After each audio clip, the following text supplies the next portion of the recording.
Hey, good morning, good afternoon, good evening, everybody, wherever you are, whatever you're doing. It's me, Legal Vices here. We got to keep this show tight today because our super special guest is on a tight schedule. He actually has things to do. Unlike me here at this time of night, it is 10:03 here on a dark and chilly night in Korea. Welcoming you all here to another unexpected Alec Baldwin day. We were certainly not expecting development, at least I wasn't. But the developments came down, so we've got to step in and do it. And we'll bring in our super special guest, Runkle of the Bailey. Ian Runkle, welcome. Hey, how are you doing? I'm doing better than you because it is ass early where you are. It is, and I did not get a whole lot of sleep. So oh no, I may be a little punchier than usual, but hopefully that's okay because the topic really calls for it. Hopefully it'll get you fired up for court later today. Get the well, thankfully all of that, it's not going to be a problem. But yeah, it's early. Well, we're going to dive right into this, but my usual 5-6 minute pre-stream grift, we'll do it in about 30 seconds here. 90 of you are here, 50 likes. Half of you aren't doing your job. As always, get down there.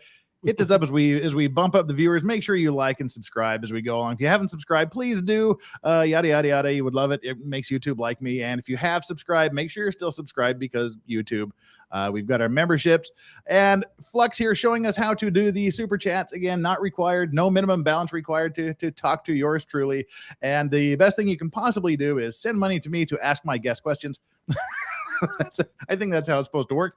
But no, seriously, this super chat isn't required, but it certainly flashes up bright colors. I pay attention to it, and you're throwing your hard-earned money at me, so I should take a break and address you. But we still will look at some of the questions and comments made in chat as we go along.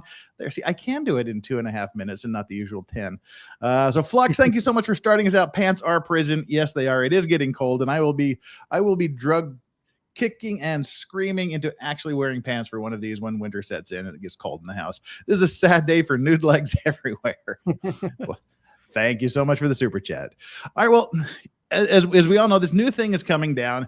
There was a letter that apparently we just found out about late. It was an August 30th letter from the Santa Fe Sheriff's Office. Pull this up. I really need to learn how to use the Chrome slideshow. Apparently that makes things look smooth, but I always do things the hard way. Yeah, I was going to say, I don't know how to make that one work either, but apparently it's really nice. It just gives you a little thing. You just click through. You don't have to keep closing windows and finding new ones. But yeah, the district attorney here has issued a letter on August 13th requesting emergency funding. They requested, I like how humble the DA here is. I appreciate the consideration for emergency grant funding for the First Judicial District Attorney's Office. In October 21, the Rust movie production was taking place at the Bonanza Creek Ranch in Santa Fe County. I'd like to know what the budget for Santa Fe County is. Apparently, it's not that much. I was going to say $8. Yeah. During the filming of this movie, Alec Baldwin shot and killed Helena Hutchins and injured Joel Souza while rehearsing the scene. Getting right to the point. Yeah, well, they mentioned that a few times through here since October of 2022. And the reason everybody keeps asking, why don't we have prosecutions yet? Why are they? Because they've been waiting for nearly a year for him to turn over his cell phone data. And apparently they got it. And as soon as they got it, this letter went out.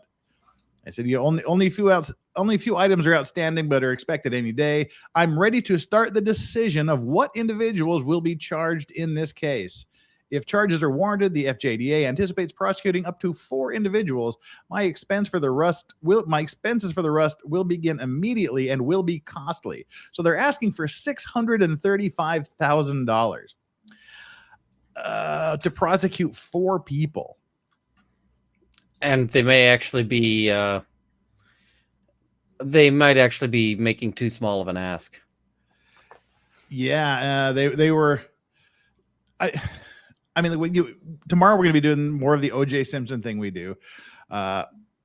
Arguably, Alec Baldwin is more famous than O.J. Simpson, would you say, or kind of even par? I mean, I think more people know O.J. No, I think you're about on par.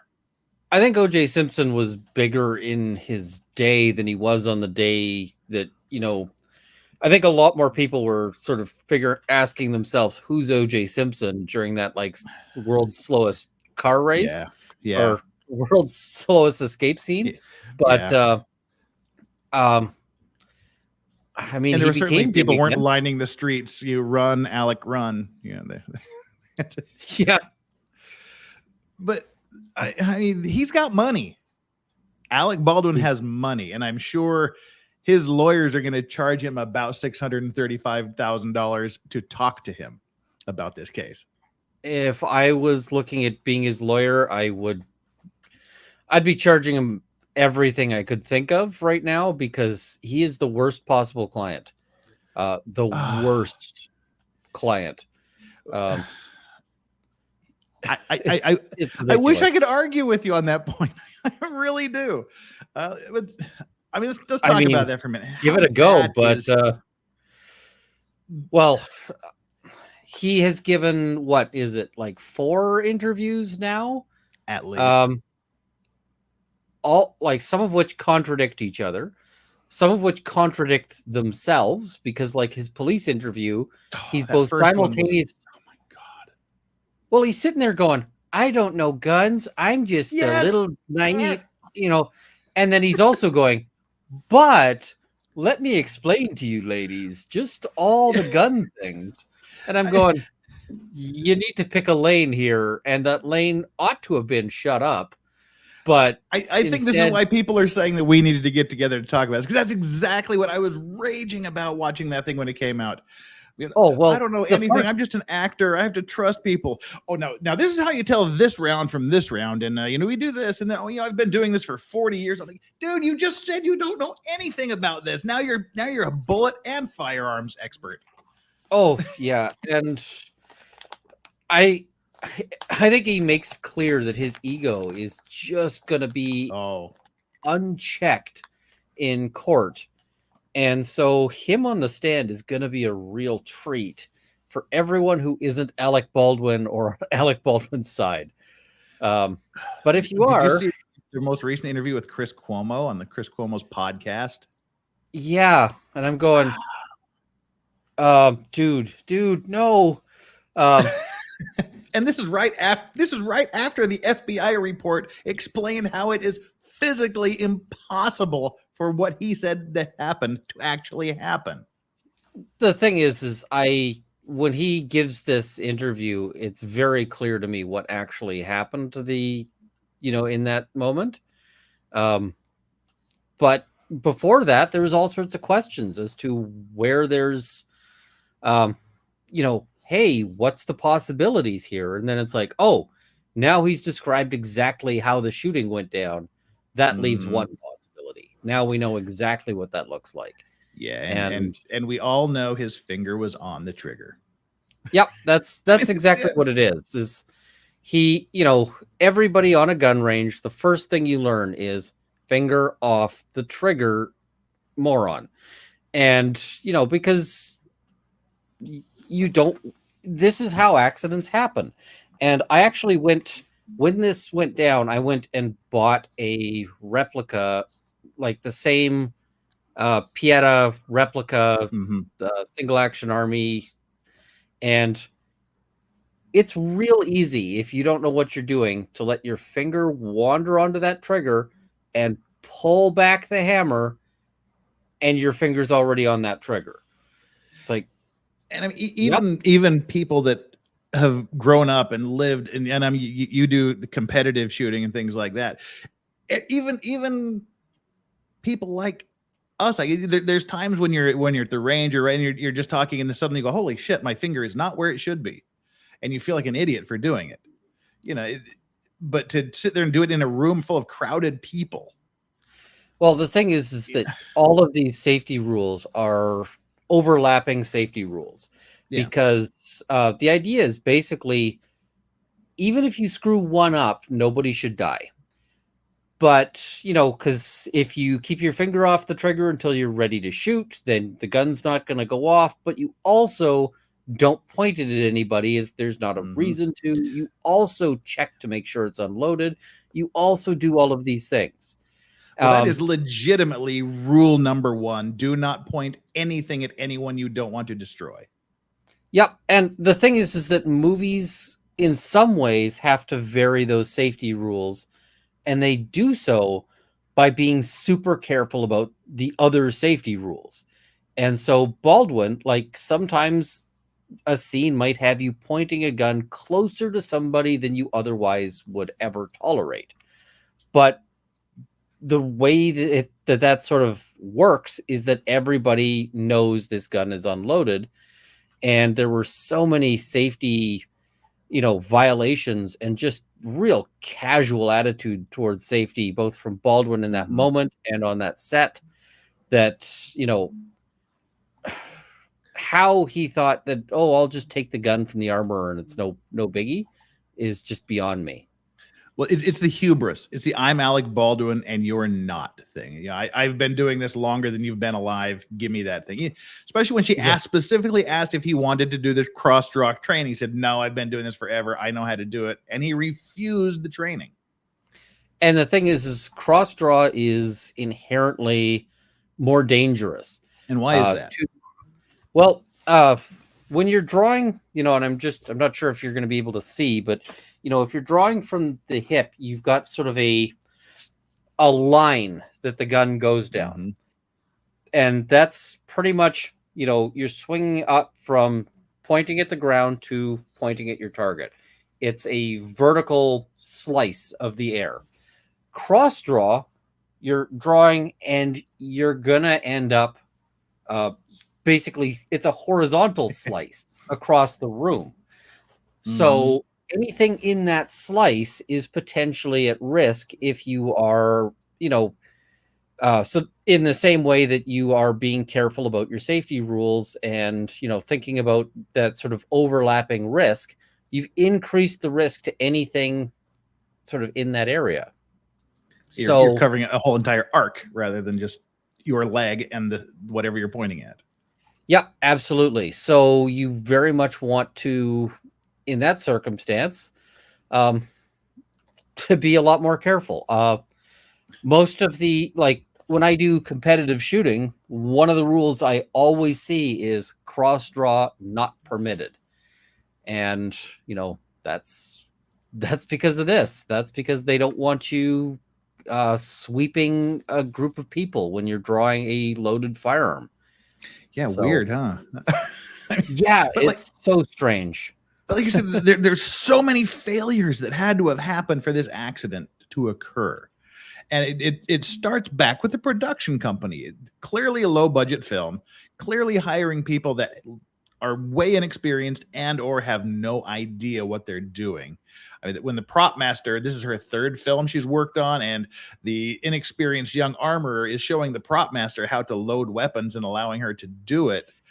And then she was told I think in the OSHA report, it said that this pickle lady or whatever her name is, who was in charge of the staffing and hiring of actors and staff and crew, told her you only have 8 days as armorer. Every other day you're going to have to be doing props.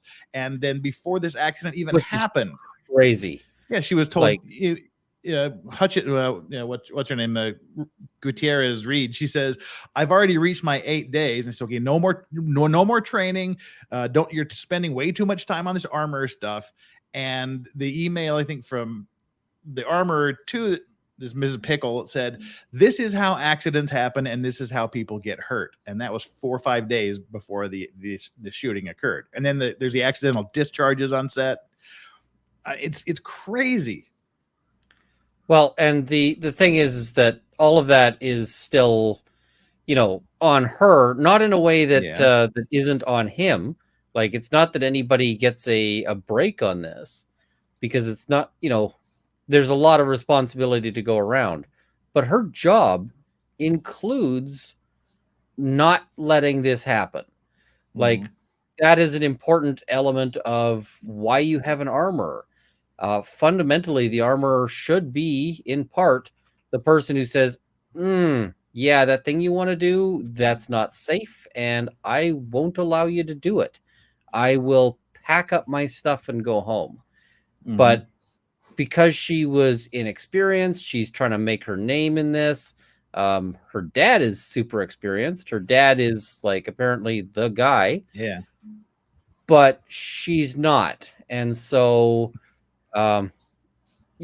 she let them get away with stuff that should have had her saying, no, we are not doing this. We are packing up everything. We are leaving. Because, I think they would have continued filming anyway. They would have said, oh, good, the problem child's gone. She would have taken the guns with her because those are her guns. So they would have, like, the armorer provides the guns, and they would have been in some serious trouble if they were just like, oh, well, we'll just go buy a gun and swap it in. That's an even bigger no-no. So I don't think they would have. Okay. I think they would have tried to find another armorer. Yeah. Was it American Dreamer? Thank you so much for the super chat. Alex said it was too hard to check the gun again. Was it? The way I recall it, he said, well, what was his name? David Hall said, cold gun. And he said, well, that's the guy that knows about it, not me. What do I know? I'm just an unfrozen caveman lawyer guy. I don't know anything about this. He told me it was cold, so I pointed it at someone. And here's the thing. Here's how difficult, because it shouldn't have even had dummies. Like, this is a dummy. So for YouTube, don't take any action here, because this is not ammunition. But just so people can see, I don't know if it'll come up here easily, but you can see the primer is knocked out. Wait, where are you? Oh. There you go. Can see the primer is knocked out. There's a, instead of a primer there's the opening. And also, you could probably hear that sound. Yep. So, but there wasn't supposed to even be dummies in that, because they're just checking how it looks when you point it and so forth. So literally all it takes is you just open the loading gate and spin the cylinder. And that takes 0 minutes. It's something that you can do basically instantly. And so that's the first thing. And the second is, if they were using dummies, then you pull you insist that the dummies get loaded in front of you, and you check this. Now, people were saying, oh, he's an actor. He doesn't know this. Well, I actually have a video on my channel where I brought a person who had never fired a gun before. She said she'd fired paintball guns and water guns, but never an actual firearm. I blindfolded her so that she did all of this blindfolded, and I mixed dummies. And these are film dummies. These come from a film armorer with real cartridges. So live with dummies mixed together. Blindfolded, she was able to pick out 6 rounds, which we loaded into the firearm, and we got 6 clicks. As you should. It's that easy. Yep. And it's basically, this is how you don't kill a cinematographer. It's really not that hard at the end of the day. It's just that he was that cavalier about it, that he was that lazy. And any claims that this is too difficult for an actor to do, if you can't do this, don't take a gun. Don't accept a gun. Don't handle a gun, because if you cannot operate a gun with safety in mind and to be safe with it, then you shouldn't have it.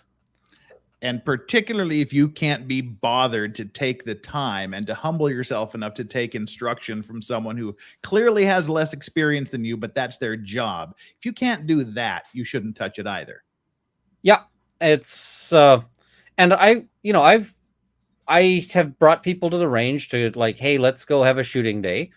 And there have been instances where I've brought somebody to the range and where I've said, okay, thanks for coming out. I really appreciate that, you wanted to shoot today.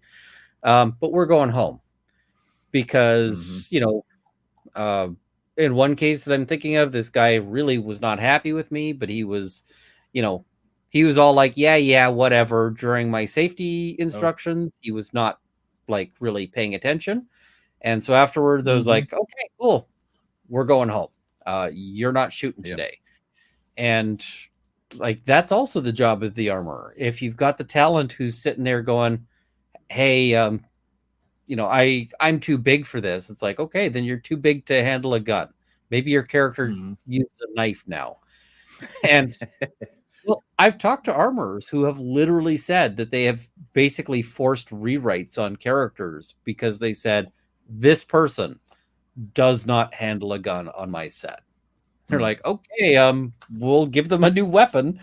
So it's well, speaking of handling guns on set and armorers and things, I have two friends. One is in special effects and one friend is in makeup.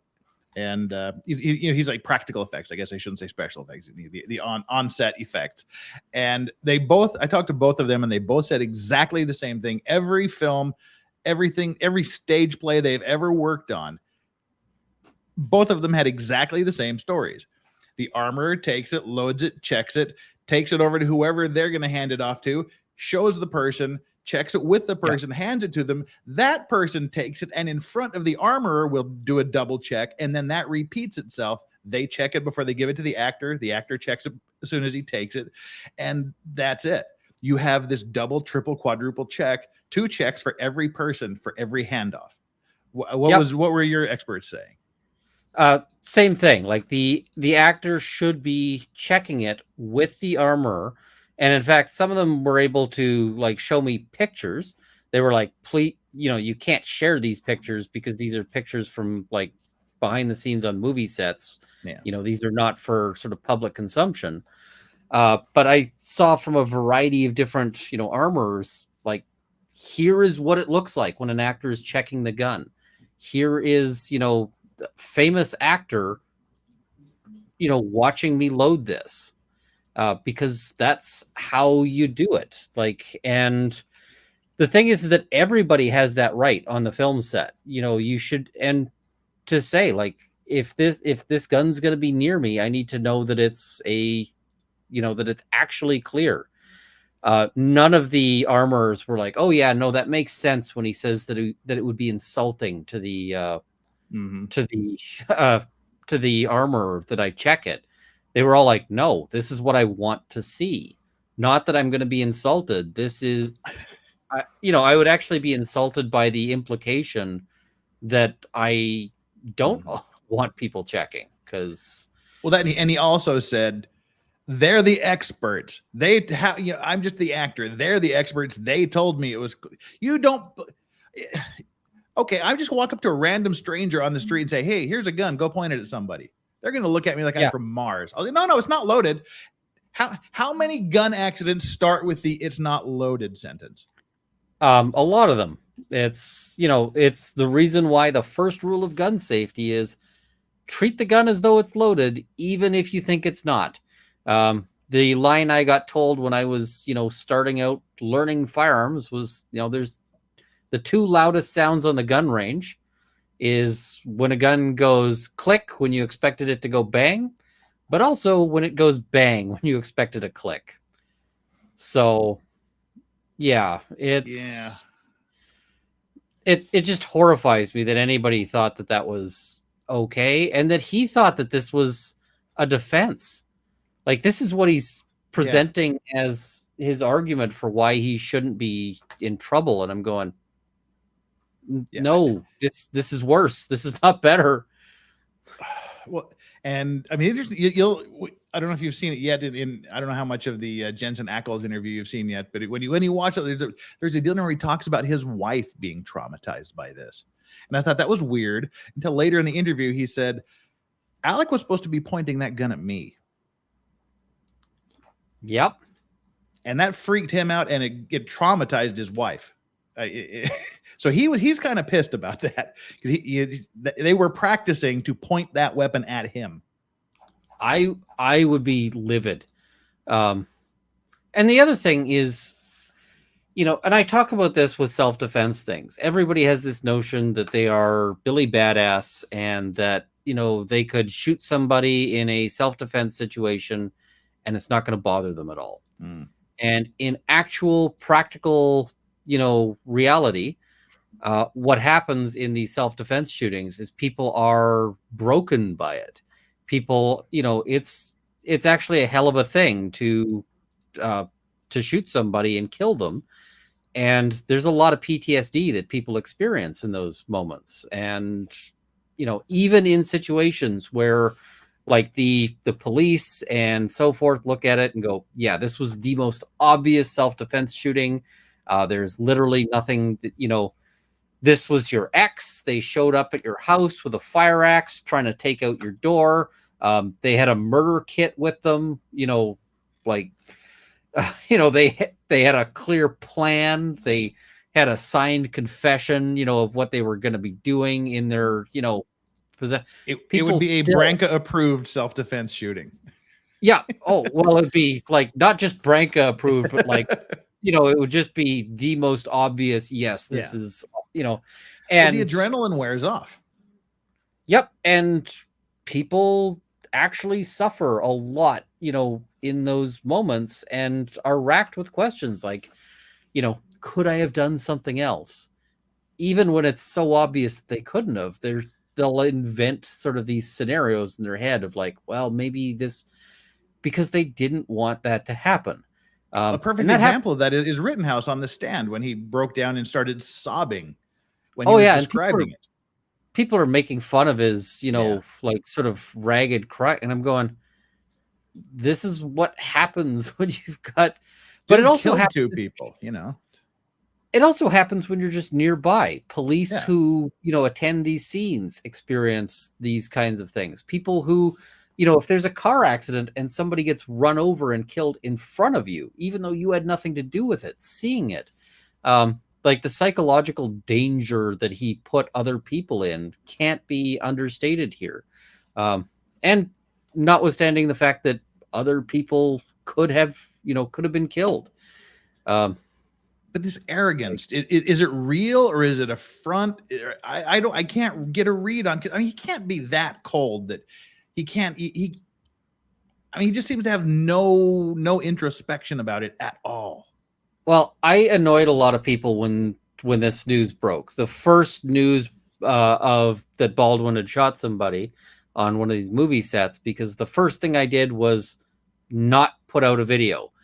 And I had a lot of people asking me, what's your take? And I'm like, my take is I need to not open my mouth until I've done the research on this.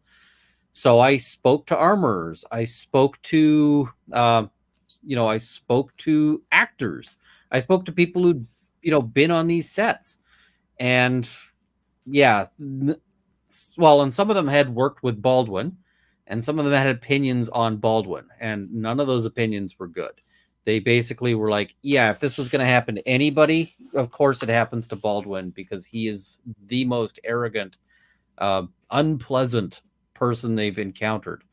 And I see somebody's asking, why are films/studios using real guns when 3D printing can produce a lookalike perfectly?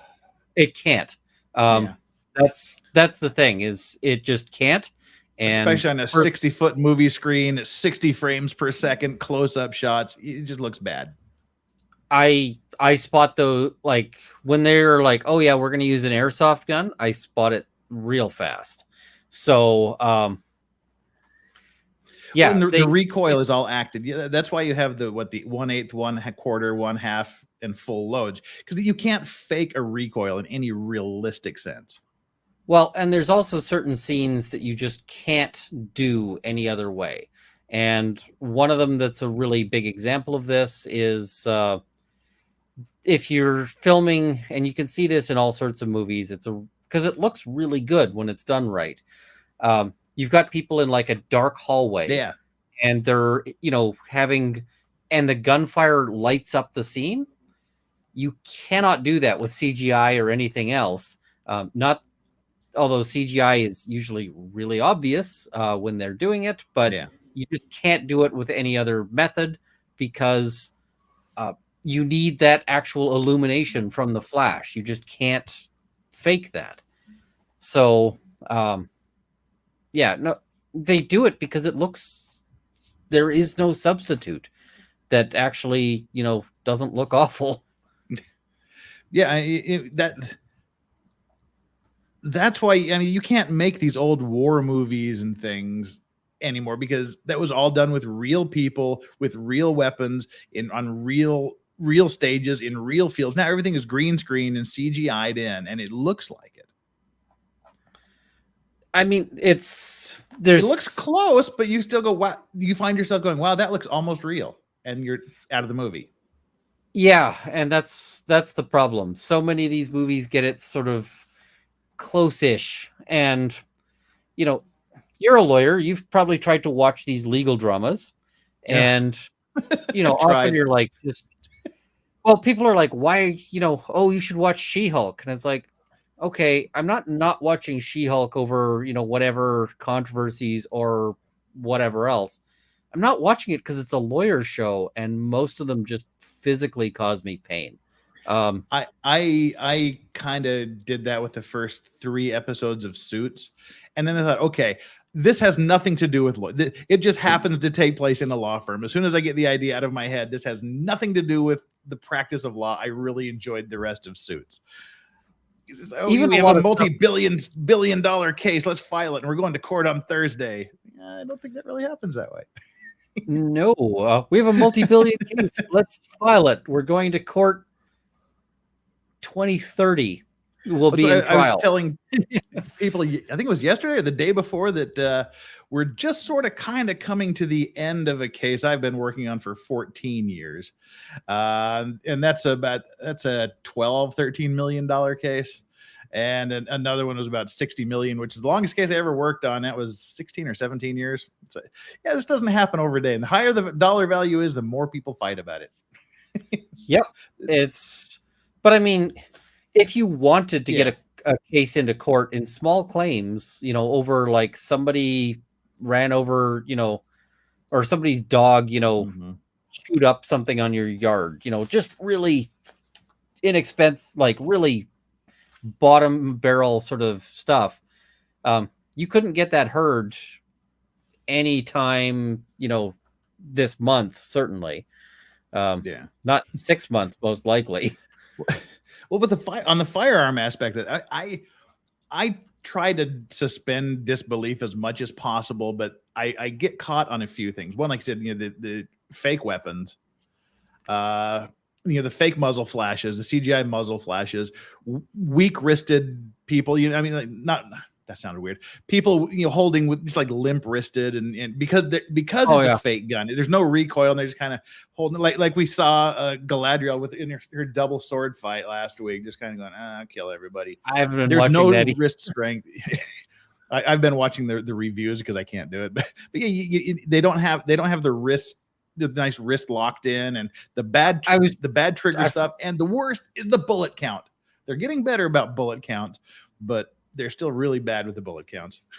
Oh, I mean, there's so many movies where they're like, okay, I'll load my revolver, and you're like, and that's 9, 10, 11. The other one that they do this in just about every movie. If there's automatic fire, they'll be sitting there with like, okay, I've reloaded my MP5, and then they shoot for a minute, and I'm going, the mag dump time on that is seconds, not minutes, guys. Like, you just some show was doing that the other day. It was driving me crazy. What was it? Manifesto. Have you watched that?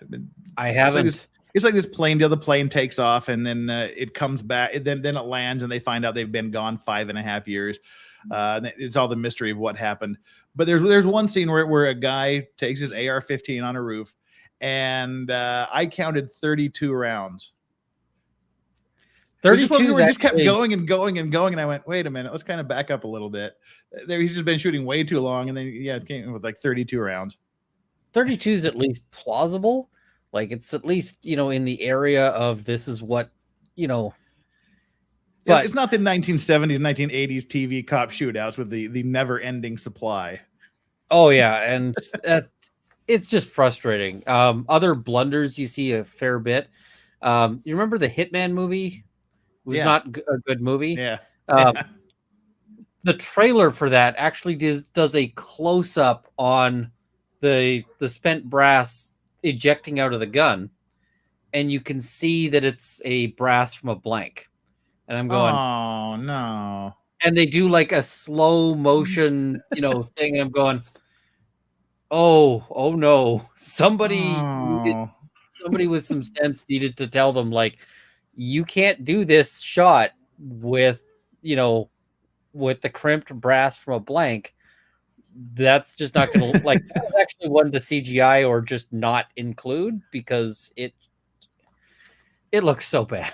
Like, hey, I didn't notice it, but I guess you'd just be like fixated on it, watching, going, oh, that's a crappy round there. Yeah, well, it's just like, okay.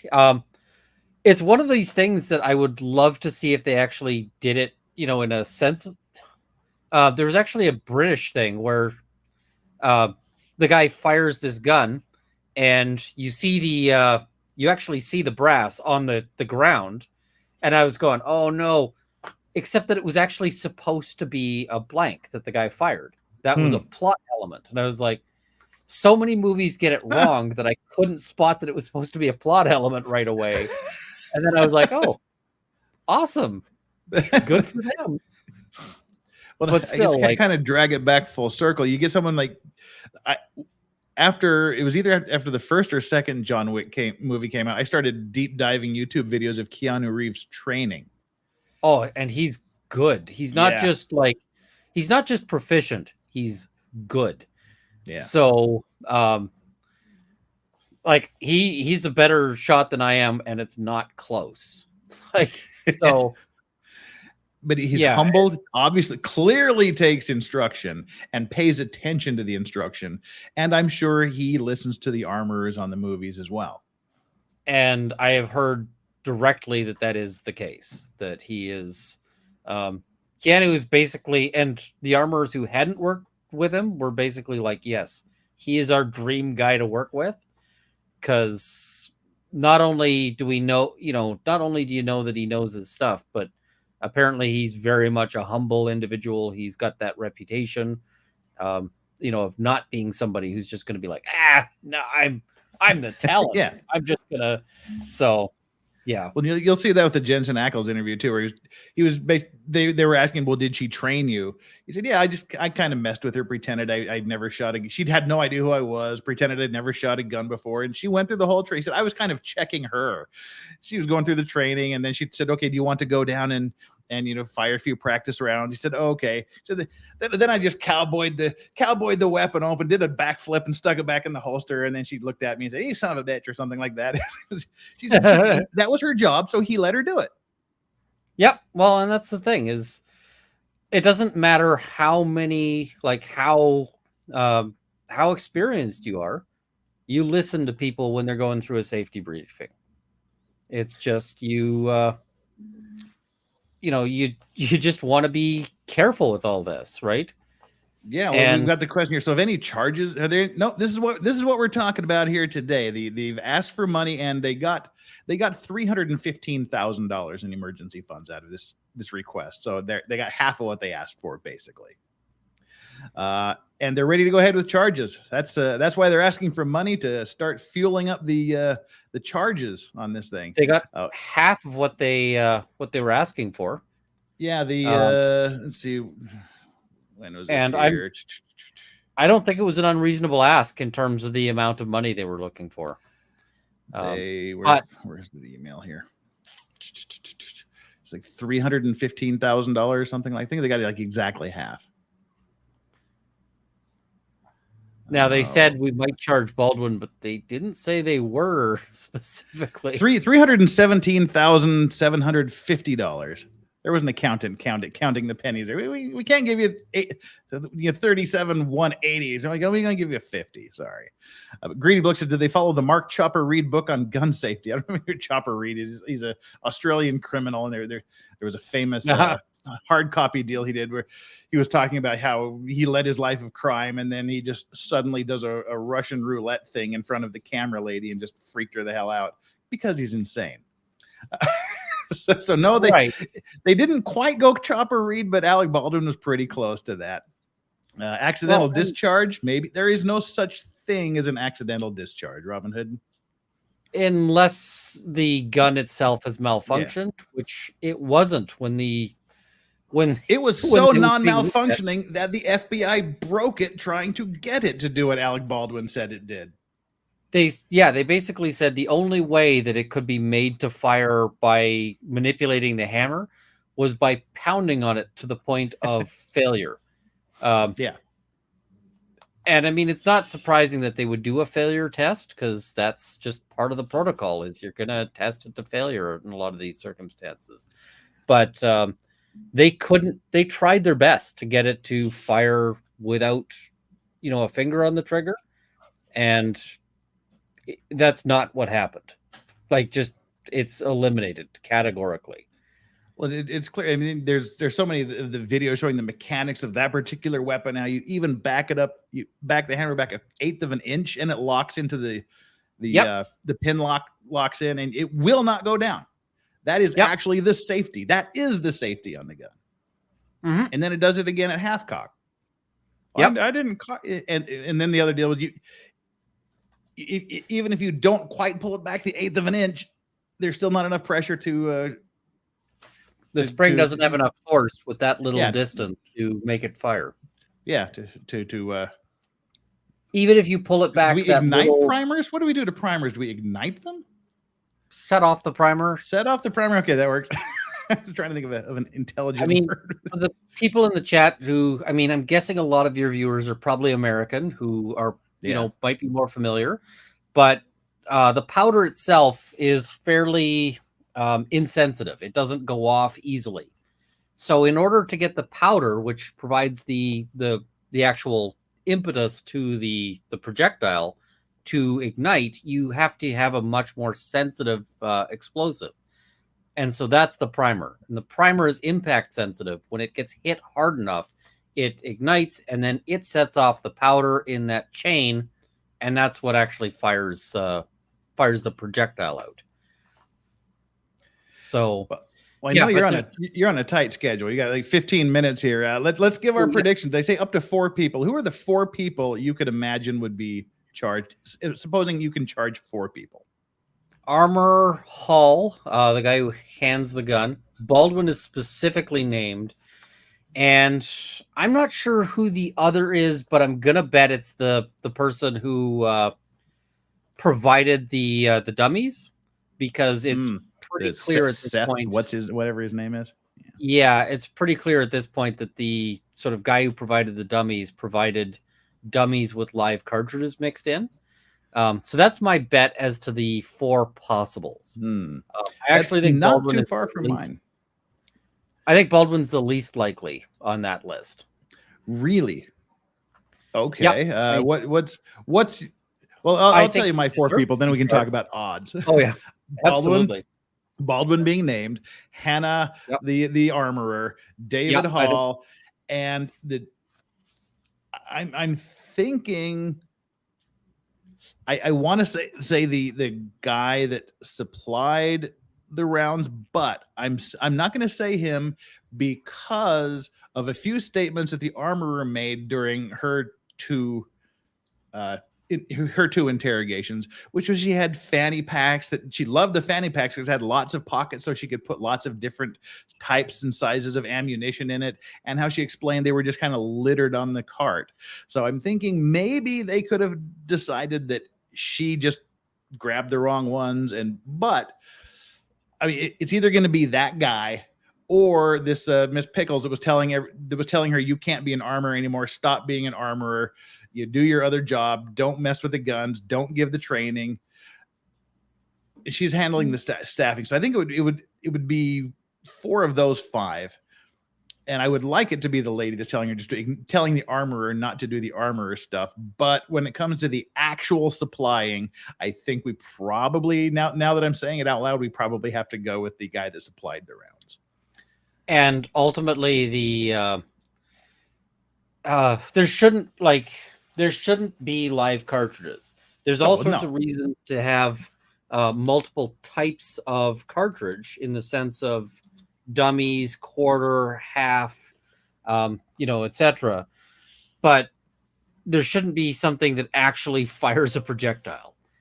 And that being on set is shocking. There's just no reason, and appears to have been from the guy who, the guy who was assembling these things. And But the thing is, that should have been detected by the armor. It should have been detected by the talent. It should have been detected by all these people along the line who had a responsibility to check this. Like this, I've seen people say, oh, well, what if this was intentional sabotage? This should be a totally ineffective way of sabotaging it. Yeah. Because if I went on to a set run by any of these more professional armorers that I would, talk to, and I intentionally planted, live ammo on it, they would detect that and freak out. Yeah. So filming would stop for an incredibly long period of time, I would imagine. Yeah. So what's your Vegas odds on Baldwin getting charged? 40%. You are more conservative than I am. I was saying 60% he gets charged. Because at the end of the day, he pointed and pulled the trigger. That can't get past that fact. Absolutely true. However, I think that they're going to be concerned that he's going to be able to play the I'm just an actor card, and I think they're going to be a little nervous. I suspect that they throw his name in there because they want to push the funding up, but I think that they're going to be a little bit nervous on this. And Baldwin, I think, is going to be more expensive to pursue than some of the others. And he's certainly got a bigger war chest. He's got a bigger war chest, so they're going to have to fight harder. And the other thing is that properly pursuing Baldwin, I would want to have multiple experts on film armor work, multiple experts on film safety, multiple firearm experts to contradict, because Baldwin's going to stand up and he's going to make these bold statements about what happens on film sets. And you need not just one person contradicting him. You need a line of people contradicting him. You need over and over for people to say, that's not true. That's not how this works. That's not the case. You are full of crap. You are full of crap. You are full of crap. Because if it's just one person, it'll be like, oh, well, we believe Baldwin maybe. And this is how I come to the conclusion that all 5 of the people I mentioned are going to be involved in the charging of 4 people. This is the scenario. The primary scenario I keep coming back to is Baldwin gets charged. David Hall gets charged. Seth that supplied the ammunition gets charged. And this Miss Pickle gets charged. The armorer, she doesn't get charged. And why I say that is, one, she gets to go back and say, I was told not to do it. I was told I'm no longer an armorer. I'm a prop person. And she has the dirt on everybody. I think they're going to flip her and she will be the prosecution's prime witness. I think they should have charged. I think they should charge her too. And when I say 40%, I'm being cynical. Always bet on the money. But practically speaking, Baldwin should be charged. And if you had to charge only 2 people, I would charge Baldwin and the armorer. If you had to charge, but I think they should also be charging the guy who provided the ammo. I think that they should be all of these people should be being charged. Okay, I'll say it a little more articulately. I would charge her, let her plea out, and use the money to prosecute the other 4 people. Yeah. Give her a really low probation, whatever. Just charge her, give her a deal and pursue the others. I can see that for sure, especially if she's willing to play ball and to testify against the others. Because that's, I think that they should be trying to get some of these other people for sure. And I'll be quite upset if we end up hearing that at the end of the day, Baldwin walks because he's too important to prosecute. I'll be just livid about that. And it looks like he's going to get off on the civil side of things as well. because he's indemnified by his production company. I was looking, he's filed for arbitration because he's indemnified by his production company, and his production company they're the creative side, not the hiring or staffing side. So he has an indemnity clause from the Rust production company that says that he'll be indemnified for any damages that he or the company suffers as a result of any negligence whatsoever on the part of the primary company. So I'm thinking he's going to walk away without paying a dime civilly. That is disgusting. So yeah, I very much in that case hope that they pursue him, because if he just walks out of this without consequences, that is that's just horrifying, right? It's just horrifying. So I don't really know what else to say about it. It should not be a thing that happens ever, that he just gets to skate. But I mean, the world is not always a fair place. It's not always right. And I guess at the end of the day, it's like, well, this is Chinatown. That's a dark view of things. But we've seen it happen all the time. In court, outside of court, sometimes just the wheels of justice don't quite turn the way you think they should. Yep. And the justice system is unsatisfying in that regard. It's just if you want the justice system to sort of give you a feeling of vindication or whatever else, that's probably not something they're able to serve up. So why didn't all of these people that threatened to go to Canada when Trump was elected, why didn't they actually go? She'd be alive today if he'd gone. Stop that. I'm in Canada. Stop that. Don't encourage. Well, I liked how after everybody was saying that. I mean, people say lots of stupid things. One of the Canadian government officials, I don't think you really understand how immigration works. You can't really. It's actually really hard to move to Canada, and there's all sorts of reasons why. If you're in Hollywood, that like we see actors going the other way because they want to have all the we got all your good comedians and actors. Yep. I mean, well, because if you want to earn the big money, well, sure, you move over to it's just how things go, because the US has a much larger market for a lot of this stuff. So yeah, well, you did get Randy Quaid though. Good for you. Yay. Good for you. But I think we got him. Yeah, no, I'm okay with you guys having him. Well, see, and this isn't even one of these situations where you only got a couple of minutes left. This isn't even one of these situations where we can sit down and go, well, what do you think needs to change to avoid this problem in the future? It's obvious what needs to happen. People just need to have responsibility and not fuck around, for lack of a better word. Yeah,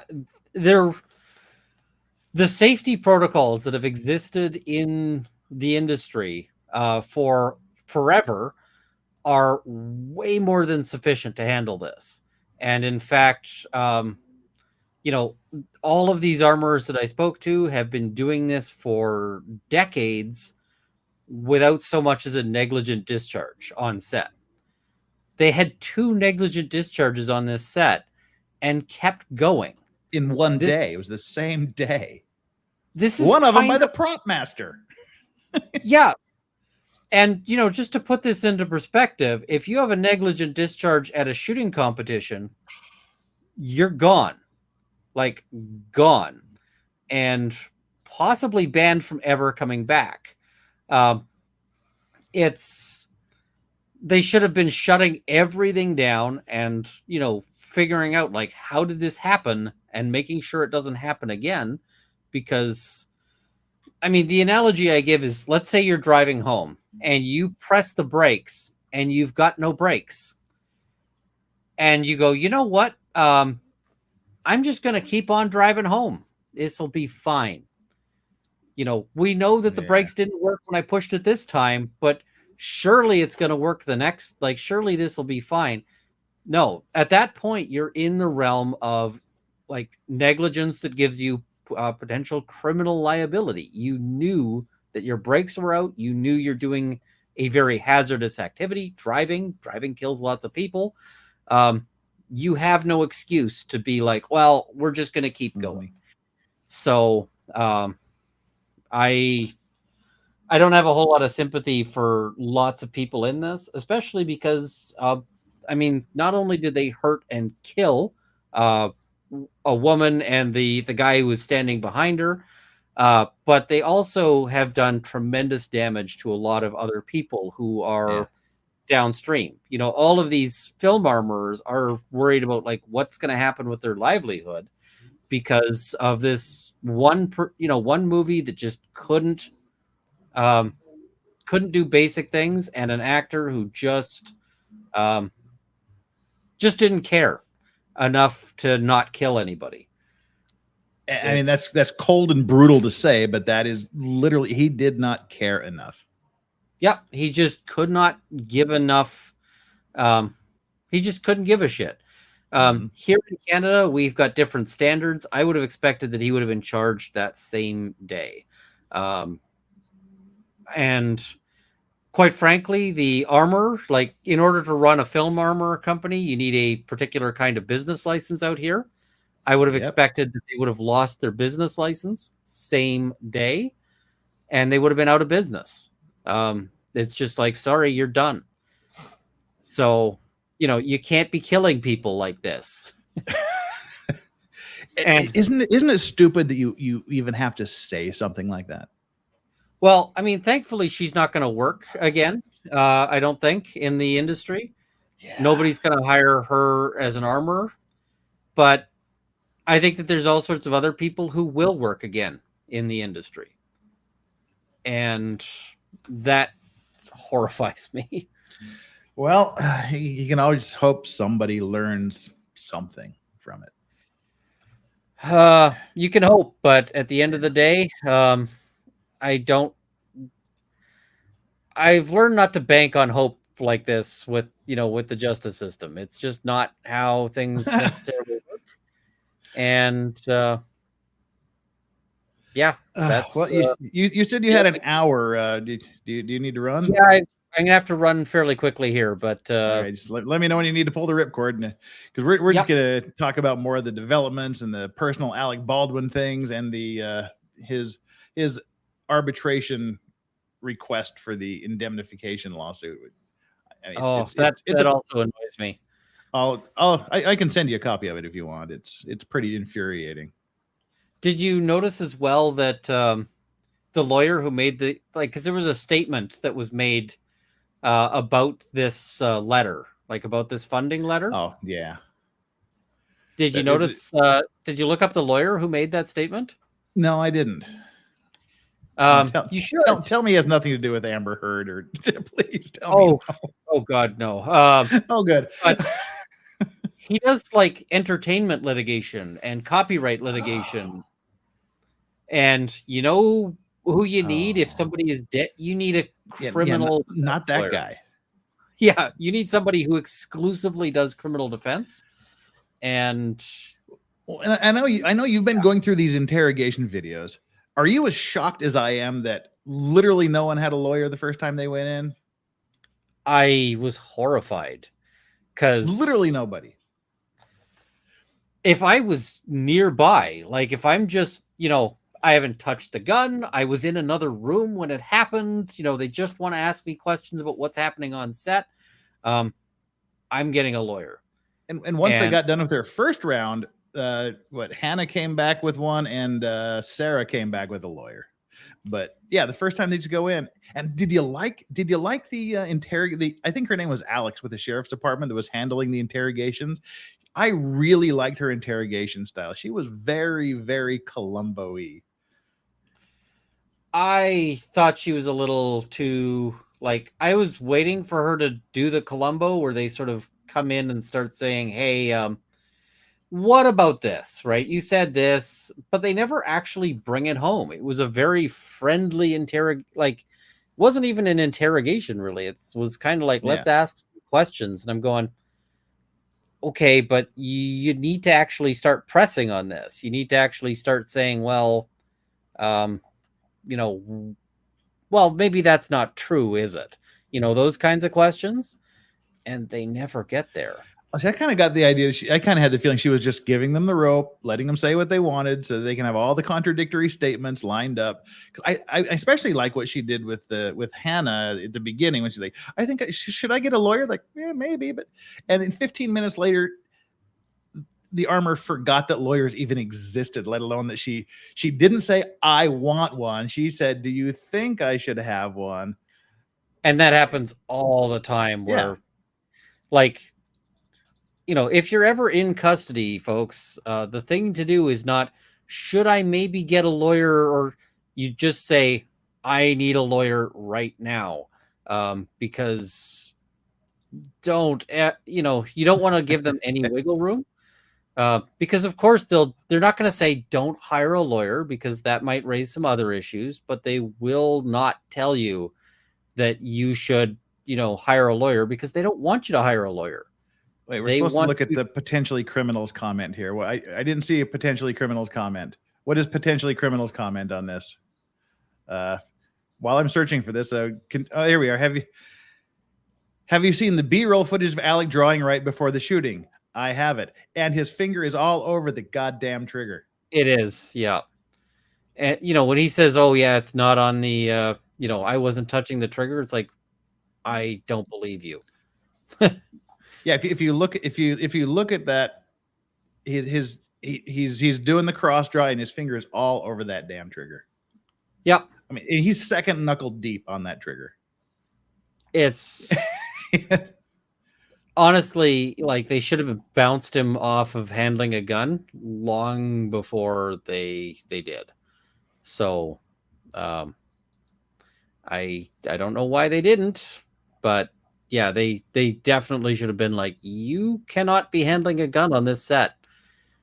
And he knows he should have had a lawyer in his interview, but what he calls his wife, talks about the kids, like, oh, I just even at that point, he didn't even know if she was dead. He's like, hey, how's the kids? I want to see you guys this weekend. What's going on? Just his entire demeanor and attitude. If you're ever in that room, first of all, most people would not have their cell phone. That is, they're cutting Baldwin some slack there that they wouldn't otherwise cut anyone else. Because most people, they'd be like, you can't bring your phone here. But it is just ridiculous that he takes that, that he's making calls in there, and he doesn't realize, everything that happens in that room is recorded. Yeah. It's all recorded. So, and I think that's why they let him have it, to see, okay, who's he going to call and what's he going to say? And then they can come in and read him his rights and question him on it. Yeah, I like the investigator. I liked her. She was good, I thought. I was not as impressed, but I mean, we'll see if they can get the convictions, because that's really going to be the test on all of this, is can they deliver? And right now, I don't think they can, but we'll see. I don't think they're gonna pull the trigger on Baldwin. I think they're gonna wuss out on that. I'm saying about 60%, and maybe 10 or 15% of that is just hope. I hope you're right, but I have concerns. People are saying let potentially criminal in. I don't even know how to get a hold of potentially criminal. He's been banned from Twitter 403 times. I wouldn't even know how to invite him.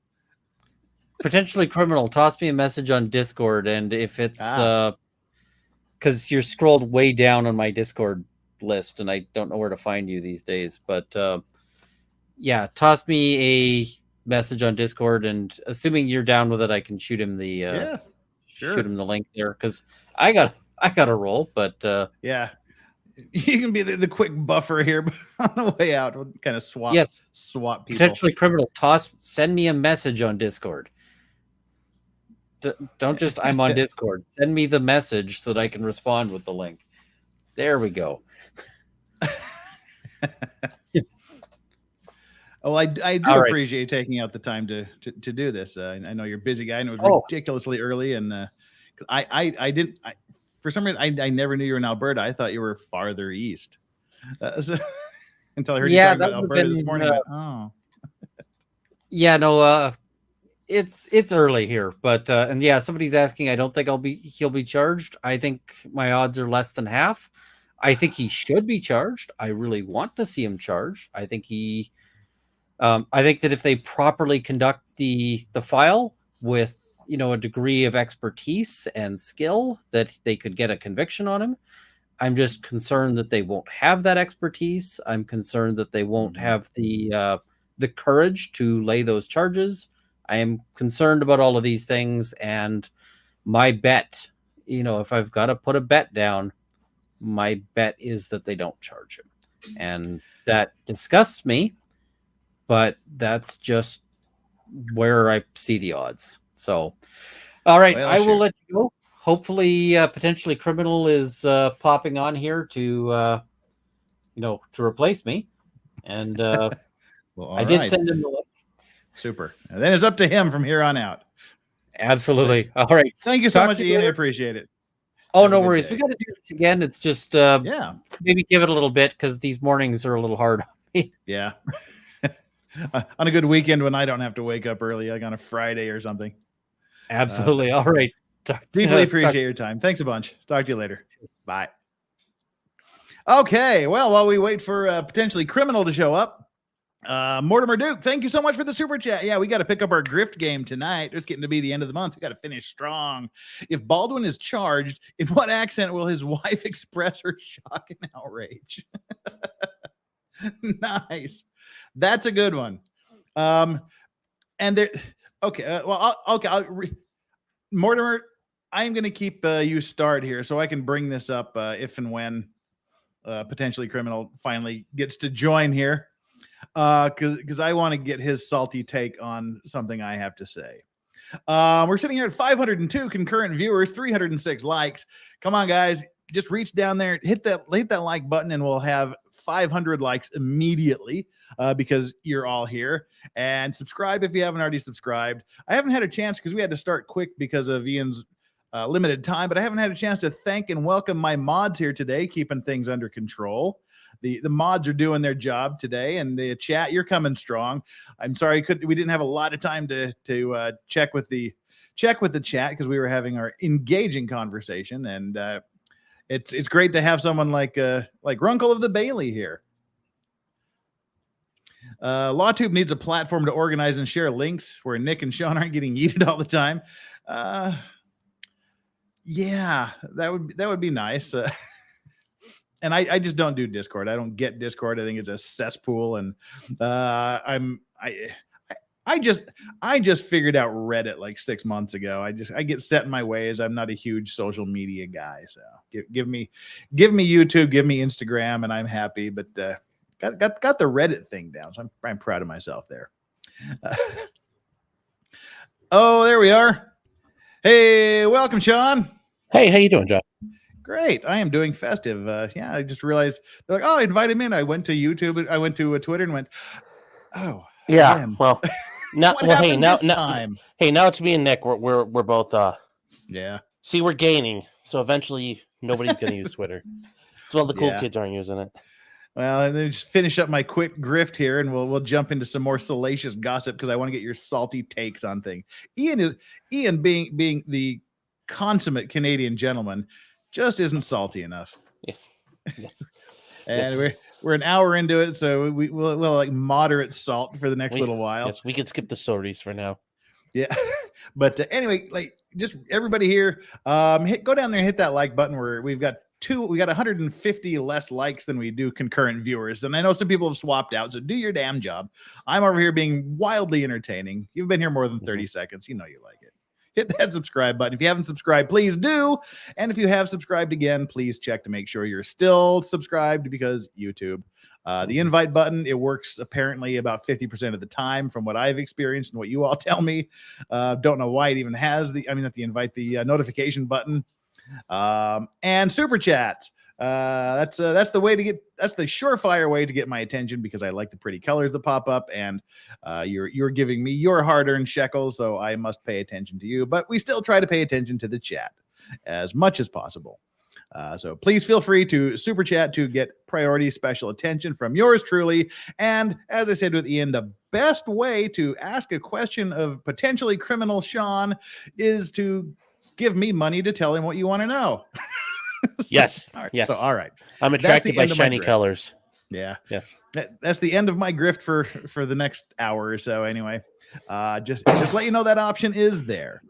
But we did have one super chat here, which I thought was funny, and I want to get your take on my comment on this here. Mortimer Duke said, "If Baldwin is charged, in which accent will his wife express her shock and outrage?" She'll say "Los míos" in like a Brooklyn accent. Oh no, but okay, they just gave birth to Baldwin number 8 the other day. I give him credit, man. He's still slinging pipe like that. This shooting happened 11 months ago. Yeah. That means like weeks, somewhere between 4 and 8 weeks after he homicided somebody. Yeah, but he was banging his wife going, I think we need to get it on and have another kid because I'm traumatized. Well, I mean, like, there is something to be said about when you've been facing a near-death experience or been involved in one, because he was involved in it. That kind of gets you going. But also, number two, if you don't think at some point you go back to your normal life. You can't just sit there and be like, oh, I was involved in shooting someone and you live like a monk forever. So people are normal, and his wife's probably like, oh, baby, I love you. And then eventually things happen. I mean, or he's just a complete psychopath and is like, you know what? I want to go sling some dick. I don't know. I'm kind of leaning in that camp because I know that if I blasted a hole through, like literally a hole clean through a woman and watched her die at my fucking feet and watch that bullet go into another person, I would be worried for the next probably 2 years if I was ever going to see the light of day outside of a prison cell ever again. Well, then I wouldn't be like, I'm horny. We need another child. If you think you're going to prison, though, you're like, well, I might as well take care of business right now, too. So, well, and we have the new baby's name. Do we all know the new baby's name? No. What is it? Well, is it Colt? Well, first of all, we've got well, who do we have? We have Carmen, Raphael, Leonardo, Romeo, Lucia, Eduardo, and Maria. We're all the authentic Spanish names. Yes. And now it's baby Ilaria. Oh, I thought that was his wife's name. That's Hilaria. Oh, okay. With an H. This is I. Oh, they're just deleting letters. Okay. Yeah. Ilari. Yeah. Well, I think Ireland's probably happy she got out of that. But she has to live with Bieber, so joke's on her. Yeah, so I'm glad you guys saw that video of him doing the draw because, he's like fumbling with it even as he's drawing it. And it's just awkward to watch. But well, that's I use a still from that for my thumbnail for this. Oh, okay. And that was like the whole thing was when I was watching that going, okay, this was like not when she was shot. It was a short period of time before, and his finger is all over that goddamn trigger. Well, the way I understand it, that footage is minutes before. Yeah. Yeah. So Flux, our flux capacitor. Thank you so much, Flux. Yeah. Flux, you are awesome. It's so cute when her uncle gets mad. It's like watching a little woodland chipmunk get upset. Yes. Hey, that's furious for Canadians. Yes. And now, Joe Choi, thank you so much. Great stream as usual, Jeff. Oh, well, great viewing, Joe Choi, as usual. Appreciate it. Go ahead. Sorry. I will say this much, and it's something from early on. I didn't think Baldwin was going to be charged. When the prosecutor dumped all the information, I really had the feeling he wasn't going to be charged because you don't do that if you're not going to play. Like if you're gonna go to war, you don't dump everything out like that. Mhm. I mean that really convinced me they weren't going to do it, or they thought they had no way forward. I wonder if they have some secondary information we don't know about. I'm sorry. Crystal's telling me I'm an idiot. Steven's daughter is married to Bieber. I thought Ireland was married to Bieber. Oh, Just, yeah. How dare you not know that? How yeah, dare if you? it was possible to give It's like less that than meme goes, zero how fucks dare about, you? about the ball, any of the Baldwins, even the ones that aren't Yes. related. Well, it's like when Homer finds him, he's like, "You're Billy Baldwin." He's like, Yeah. he gets them all wrong. No, I didn't think they were going to indict him. I thought there were going to be no charges, just simply because you don't ever do that. If you're going to prosecute somebody, yeah, some stuff might leak out. Hold on. But you never do it otherwise. You don't give the world everything on blast, because now he's got it. And number two, you are tainting the jury pool with that stuff. I mean, now the whole world's seen it. Everybody in that county in, Hee-Hawville County, New Mexico, has seen it as well. And I just thought they weren't going to go forward. Now, this idea that they're looking for money, I still, they're saying it, potentially, because they said, well, we're not really sure. Even if you give us the money, we're still going to have to look at it. And I know people are probably upset that that's a money issue, but it takes time. It takes effort. And you have to pay for experts. You have to pay for time for all these things. True, to get all this stuff lined up, like a death penalty case. One of the reasons why you don't see as many death penalty cases, even for people who probably deserve it, it's a money thing. It takes time and effort and money. Well, and that's really where we are here with the DA. Oh, go ahead. Sorry. Yeah. Well, and for this DA, she's probably got like murders, rapes, all kinds of heinous crap in her county right now, where the people in her county are dealing with it and experiencing it. Is she really going to piss part of her budget away going after a couple of dipshit actors? Because does that help her community? Not really, because her county has got people who are suffering real problems, most likely. So, yeah, I understand people may not like to hear that, but it does come down to money at the end of the day. And that's what this is what kicked all of this off today. Anyway, is her asking for the 600 and some odd thousand for the and that's to start the prosecution. I am 100% surprised she's now saying that, given what they did earlier, and the fact she was giving interviews, that to me screamed alarm bells of like, okay, this isn't going anywhere.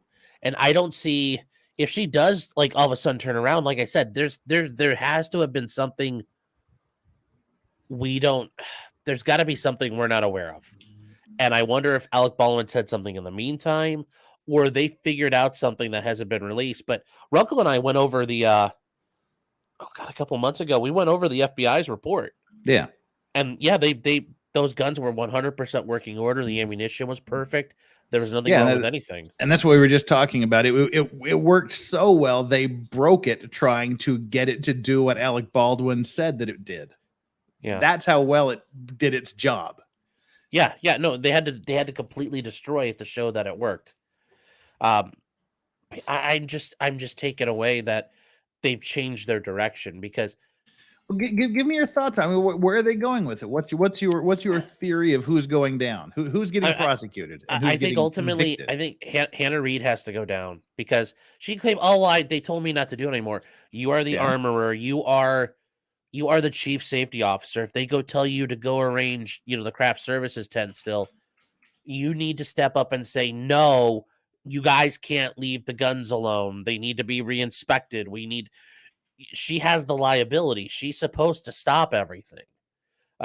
And somebody it ultimately has to fall on. The director grabbing it, maybe, I don't know there, but definitely Alec Baldwin is definitely going to be, like, those are the two. The guy who sold the ammo and the guns, Seth, whatever his name is. Where's his liability? Because if I give you a bunch of blanks and you're like, oh, can I buy some live ammo too? Okay, cool. What did he do wrong? Unless he comes out and is helping them dick around on the trailer, you've got to show me where the chain of liability goes, because after a while, now you're just, why don't you sue Pieta as well because they made the guns, or whoever he bought the guns from? Because all he did was provide them with something, and then Hannah and them decided to act like Helen Keller, playing with live ammunition. So who did what? Well, I And think Helen Keller could tell the difference between the rounds. yes, but for Hannah, I think she's got the biggest problem. They're out there shooting live ammunition on the set. She knows everything's there. She's in charge of all of it. They found live ammunition in the trailer. That stuff shouldn't have been within 10 miles. Yeah. So she's got the biggest culpability because she should know out of everybody. And then Alex got maybe the director a little bit, but I think it's really those two should be the only ones being charged. Well, I don't know if you heard our theories on it, but mine is pretty close. I didn't get to hear everything. Sorry, Don, what were you thinking? Oh, sorry, my bulldog is destroying one of my masks. No, great, go ahead. My COVID masks. Good, go ahead, destroy away, pup. I just heard this right next to me. I'm like, what are you doing, dog? Just as long as it wasn't attacked. They've been known to eat the corks on open bottles of whiskey, and that frustrates me. But be nice fluffy turds, though. Yeah, they float. Baldwin, I'm giving a 60% chance of being charged. Probably a very, very low chance of being convicted, because he could swamp that $600,000 budget in an instant.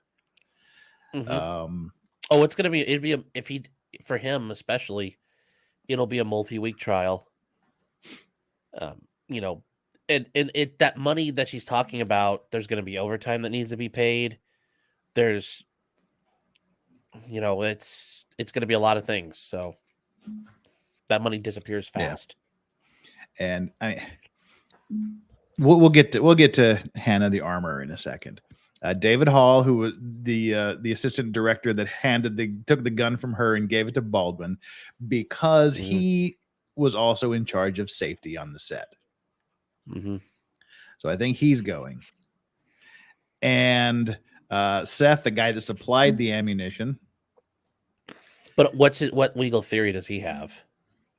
That he supplied live ammunition when he should not have. It was negligent of him to do that when he was only asked to provide the dummies and blanks. Well, I think they needed live ammunition because they're shooting it. So if they're with lead and projectiles on the end, that should never have been there, and that's kind of the whole thing. Well, but here's the thing, though. They mentioned that, like, Hannah Reed, they're out target shooting and playing with the guns. Hey, can we have some live ammo too? We want to go planking. Okay, fine. Here, does he? At what point is that his fault? Because that's like, if I go online right now, I can order blanks for my AR-15. I can also order, I can order some more important things for it. If I get both of them from the same company, do they have to make sure, like, hey, what are you doing with all this? Or are they just, here's your stuff, don't be an idiot? That's why I think there's a difference between being charged and convicted. I think they'll charge Seth. And I think they'll go after can't convict him, though. That's where I think that becomes unethical, because if you may not like him, you may think that he's a bad guy, but you have to be able to. I mean, something like this, you have to think, like, I've got a good chance of winning, because this is not one of those ones where they should not be running it out on the edge of, like, well, maybe we'll get it. Well, where I get is apparently the box that had the 6 or 7 live rounds in was marked as a blank box. So I mean, that's like the thing I'm kind of hanging my hat on, is that if that box was marked as blanks and he gave them a box of blanks with live rounds in it. Well, and I thought about that too, but he can say, unless his fingerprints are the only one on those, or he may have said, and I don't know, because I know he did a lot of reloading on his own, but I also assume he's sitting there with, like, a decent press setup, not just some Yahoo with, like, a single stage. Yeah. But he's just chucking them out. How do we know that when they went out to the range, or they, when Hannah's doing her stuff, the lots haven't been mixed together? I don't think you have a chain of custody enough to show you can attribute all that to him. Now, if, let's say his fingerprints are the only ones on it. Okay, well, yeah, that's a problem for him, but well, that's where I think that's ours. I see this this pickle lady that was in charge of hiring the staff and sending the emails telling Hannah, Yeah, stop doing training. Under no Sure. circumstances are you to do training. You're done. You've had your 8 days of being an armorer. Now you have to Yeah. focus on props. I think she's going to be charged. Now, But- Hannah, I mean, for telling them to essentially disobey safety protocols. She was in charge of staffing, so she hired the incompetent staff. So you could even, I mean, civilly she's in trouble, but criminally. But what I think is going to happen with Hannah, the armorer, they'll charge her with some sort of criminal negligence. I think so. They'll get her to flip. They'll plea her out, and she will be the star witness for the prosecution because she can tell you how every single person fucked up. Sure, but then again, the problem is though. Immediately, I'll say, you're explaining how bad everybody fucked up, but you were literally the biggest fuck up. Like, had you done your job, this would never have happened. Yeah, but I mean that's the beauty of criminal negligence, though. If you're 1% negligent, you're criminally negligent. I understand, but that's where I'm going in front of a jury. I'm not. Remember, I don't have to. I just got to get it. All I need is one person on the jury say, you know what, these rules are bullshit. This was her fault. That's all I need. And they might do negligence, or they might do some variation of manslaughter. I don't know. But they have to be careful because she's literally going to have to come up there and say, had I not been a complete dipshit, I screwed up. Alec Baldwin screwed up one time. I screwed up 1,000,000 times. And it's also not going to look good where I screwed up 1,000,000 times. I completely knew what I was doing was wrong. I was the one who knew all the rules. And I get this because it's going to come out, Miss Reed, you've entered a plea already. Yes. And you've received probation, right? It's for a felony offense. Yeah. Is part of your agreement that you have to testify on behalf of the state? Yes. I mean, right there, like, you're the person who screwed up the worst, and you're getting this like smoking deal like that. I don't know how well that's going to sit. Because I would just be hammering away on it. But you can take a lot of that away, though, by having the prosecutor do that at the beginning. You admit you made the mistakes. You admit you were negligent in this, and you are in the position to know, for dealing daily with everyone else, you're in the best position to give evidence as a witness. You can get out in front of it, I think. Well, you can get in front of it somewhat, but I mean, I'm going to just come at you like a ton of brick. Well, I would come at her like a ton of bricks. You were the one. It was your job. Your job's to keep everyone safe, isn't it? You're the safety officer. You're supposed to speak up when something wrong happens. I would really go after her. Do you agree that I sent an email on the 14th saying I have to spend more time as an armorer because when I don't, this is how accidents happen. I sent an email saying that. Well, you sent an email. That's great. That's great. Did you send an email? You could say, did you send an email to Helena Hutchins' family? I mean, I could easily, it's like you sent an email that, did you actively go on the set and say, no, this has to stop? Did you threaten to notify anybody? Did you attempt to notify the insurance carriers, the people in charge of, I know Baldwin's in charge of production, but there are people you can go to. Did you reach out to anyone and say, I need help? This is going wrong. Did you talk to your dad, the armor guru guy? Did you talk to anybody? Well, no, I wanted to get paid. But if you go too hard, you're gonna get okay. He just gave you a laundry list of things you did wrong. You made mistakes, didn't you? Yes. It contributed to this accident, didn't it? Yes. But these other guys, the ones who were really on trial here, you're not on trial here. They are. Yeah. This is why it's going to be fun to play out. And I think that if they go after Baldwin, they're going to get trashed because he can do this for days and days and days and days with his money. And they can't. Well, and that's part of it too. But I think you have to be careful when you, especially like if it's New Mexico, because it's going to be a gun-friendly culture. People are more likely to use weapons in that area. Which is why I think they're going to have a lot less tolerant for fuckery from anybody. Yeah, but that's where I think they're going to say, why is Hannah Reed getting a pass? And they're going to be very upset about that. And that's where, like I said, you just got to get one person to say, remember, I just got to get one. And I try to look at it this way, you know, like you get somebody like my dad on the jury. Yeah, he's gonna say Alec Baldwin's a scumbag, but he said the fact you let the lady off that caused all this to happen to go after this guy, he may be a scumbag, but that's I think people are gonna I think you have to be careful about the optics of giving her, like, if she gets probation, I think she's gonna have to go do some time. Because otherwise it looks way too lenient. Young first offense. Hey, it's a first offense, but that's people are dead. Yeah, I know. I was gonna say, when it comes, like, I've made this argument. I was a prosecutor for a while, assistant. I was not a prosecutor. I was an assistant prosecutor, and there was a case where this guy he had a couple of DUIs. Okay, fine, but then he had finally killed someone, and I said, you know, on the scale of like oopsie poopsies, like, okay, yeah, you can have some oopsie poopsies in life. But eventually, once you kill somebody or hurt somebody, that's a pretty big oopsie poopsie. Like, you can't just say, like, oh, I'm sorry. It's like, at some point, it doesn't cut it. Well, two quick comments here before it gets too old. Barney Yamam says Legal Vices, Reddit is censored as fuck and has nothing to do with, I know it has nothing to do with Discord. I'm just saying I barely figured out Reddit. I can't. I've Discord's waited 100 times easier. No, it isn't. I just waited into it. Is. And I was like, this is Reddit's awful.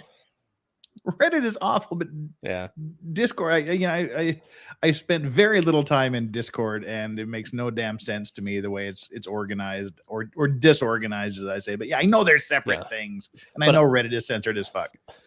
But Jeff, I will say this much though.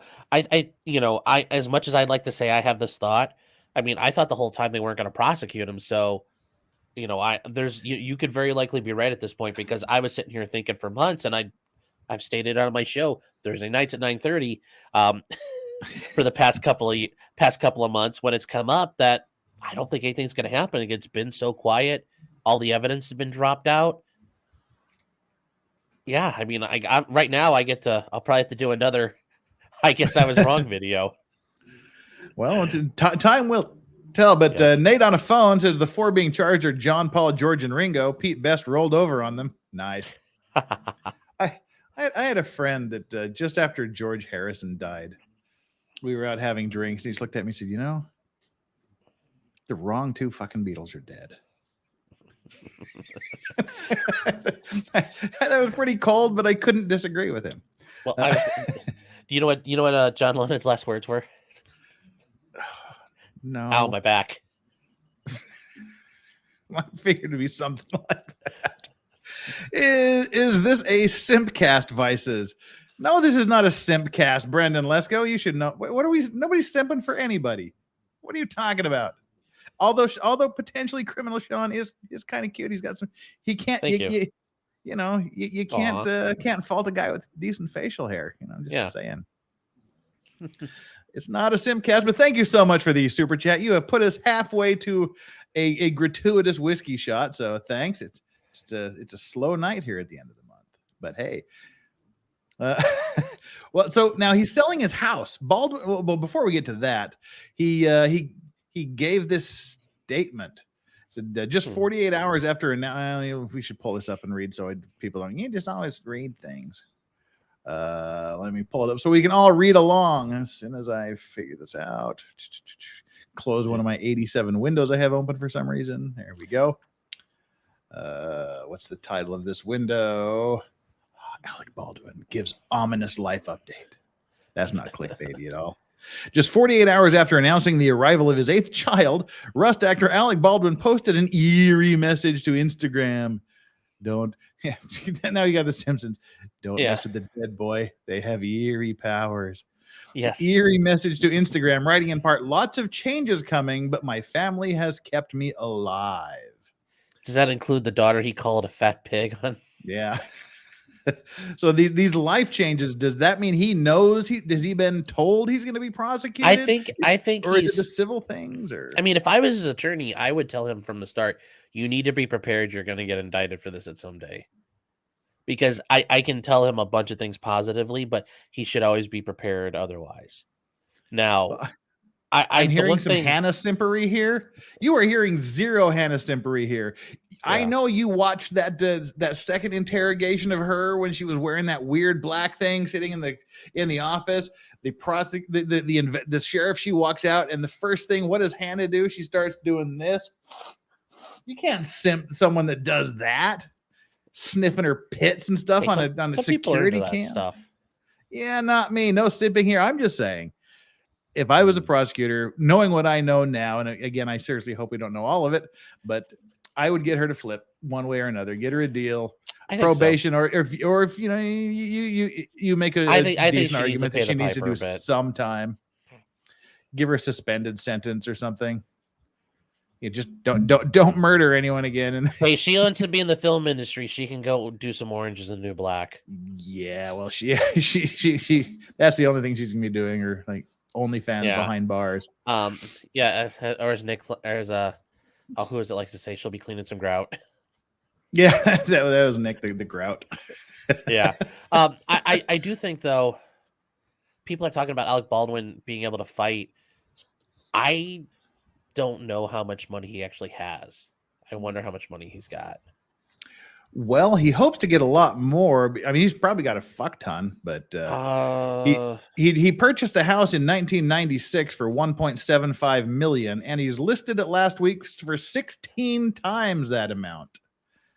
So he's selling his house, thanks to the I always love the Daily Mail because they give you like this big photo spread with everything. Like, this is Alec Baldwin buying water and popcorn.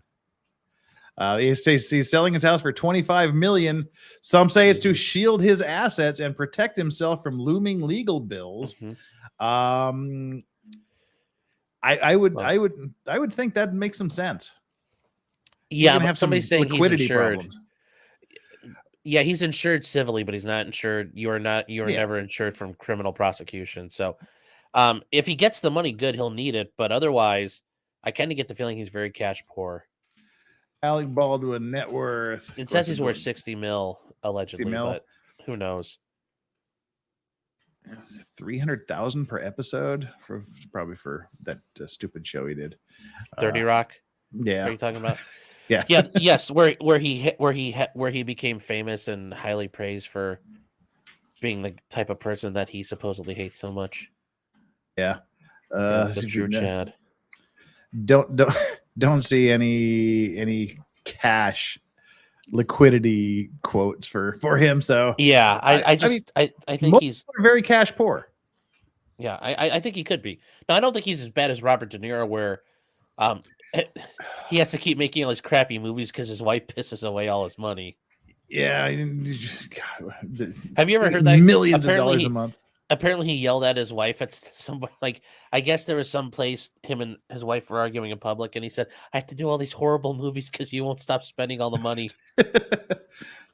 Yeah, well, Jim Carrey, he's in that same position. Oh, he is? Nicolas Cage. Well, Nicolas Cage, because he supposedly owes a tax man, but I would have just, at that point, booked it somewhere else. It's like Switzerland or something.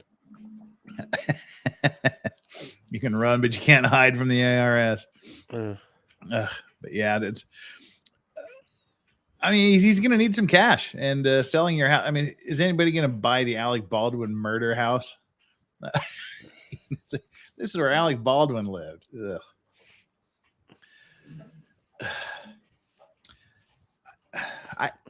Scott Cardinal, what do you have to say here? I had 17 thoughts running through my head, and they all ended with ugh. Prosecutors are salaried employees. So what is the purpose of the $600,000 budget? Outside lawyers, outside experts, investigations. What you think? I don't have to think because I have a copy of the letter. And it tells you exactly what it's for. But I closed it. So now I'll have to bring it back up again. Where are we at? Baldwin documents. Oh, I'm so organized. Can you send me a link to that? Because I'd like to have that. Oh, wait a minute. Yeah, I have a link to it. I don't have it. But I will. That counts as having it.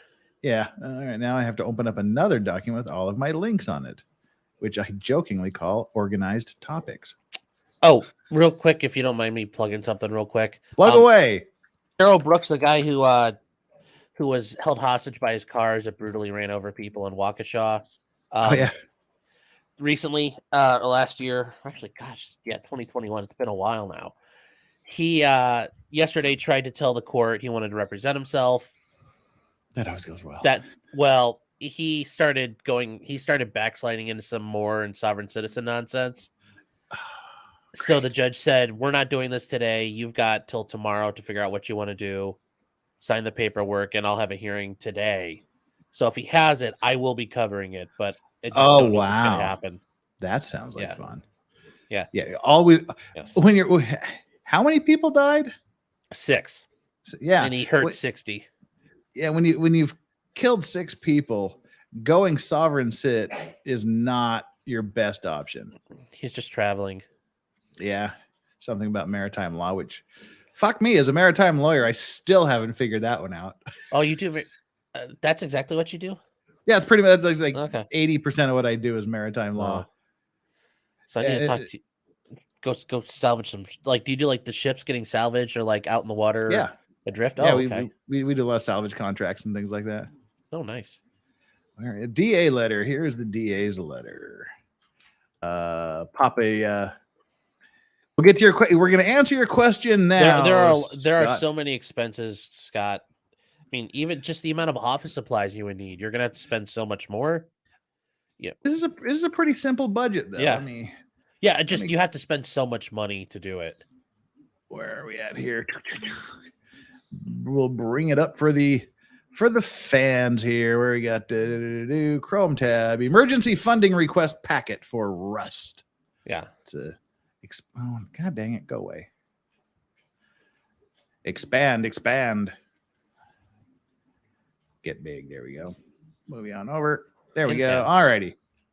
So she said, I just like the way it says, during the filming of this movie, Alec Baldwin shot and killed Helena Hutchins and injured Joel. Okay, wait. Whoa. That's true. He shot and killed. That is very. You said 60%. I might agree with that because that would be that needs to be very deliberately put together.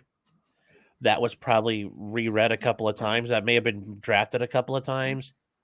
That actually is. Somebody's asking, do you have Somali clients? No. That is very. We've gone to Somalia to deal with piracy issues before. You've been to Somalia? Jeez. Now my boss sent his little fave boy there, the one that doesn't speak English. But this, I wasn't gonna go. Yeah, no, I'm just saying though, just straight up saying, he smoked her.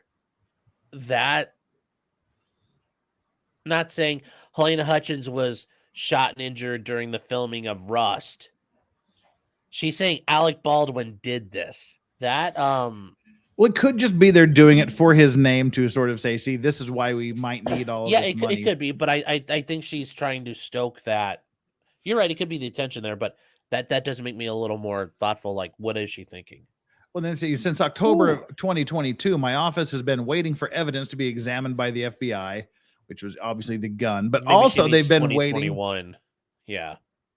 Yeah, but also they've been waiting for him to turn over his phone records for almost a year now, and he just did it. He just did turn over his phone? Yeah, just like recently, and that's what prompted this. They got another article I read said they got the phone records, so she filed this letter. I could see him getting evidence tampering. I wonder if that could be in charge out of this for him. Oh, that'd be interesting. The results of the investigation about it. Only a few items are outstanding, but they're expected any day. And this was August 30th. So that was one of the things that was expected, and they got it. And then say, 4 individuals might be charged. I've reviewed the current budget. I do not have the proper funding in my budget to prosecute such a high profile case. I'm requesting an emergency granting fund of $635,500. I need a lot more than that, I think. But it's a start. What's the budget for this county, though? Well, yeah, I'm sure they can get emergency funding from the state and things, but the prosecution somehow never really seems to run out of money. No, well, comparatively speaking to you, they'll never run out of money. Yeah. Yes.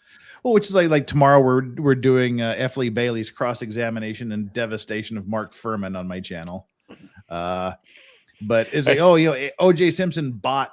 How are you gonna get around the B-52 style carpet bombing of the N-word. Going balls deep with it, man. Trying to delay it to the 2-hour mark and going, but yeah, what are you gonna do? It's history. You know what you could do? You could just let it run for 2 hours and like tell everybody, hey, now we're on, jump on. Yeah. So, I'll go fair use. It's whatever. Oh god, yeah. If you guys haven't seen it, it is savage. Well, as I was saying, I mean that's why we literally, because of this cross-examination, is why 27 years later we say the N-word and not dropping the N-bomb.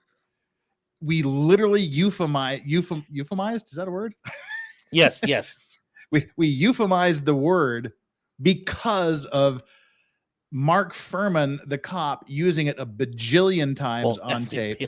F. Lee Bailey using it a bajillion times in his cross-examination, and Chris Darden, the black prosecutor, refusing to use the word. So yes, by the end of it, it had become the N-word. And I've been in court before, and I've had to use, and it's neat in court when you get to swear, because you're saying, did you call this guy a motherfucker? And you can use all those. And I've said every other word imaginable.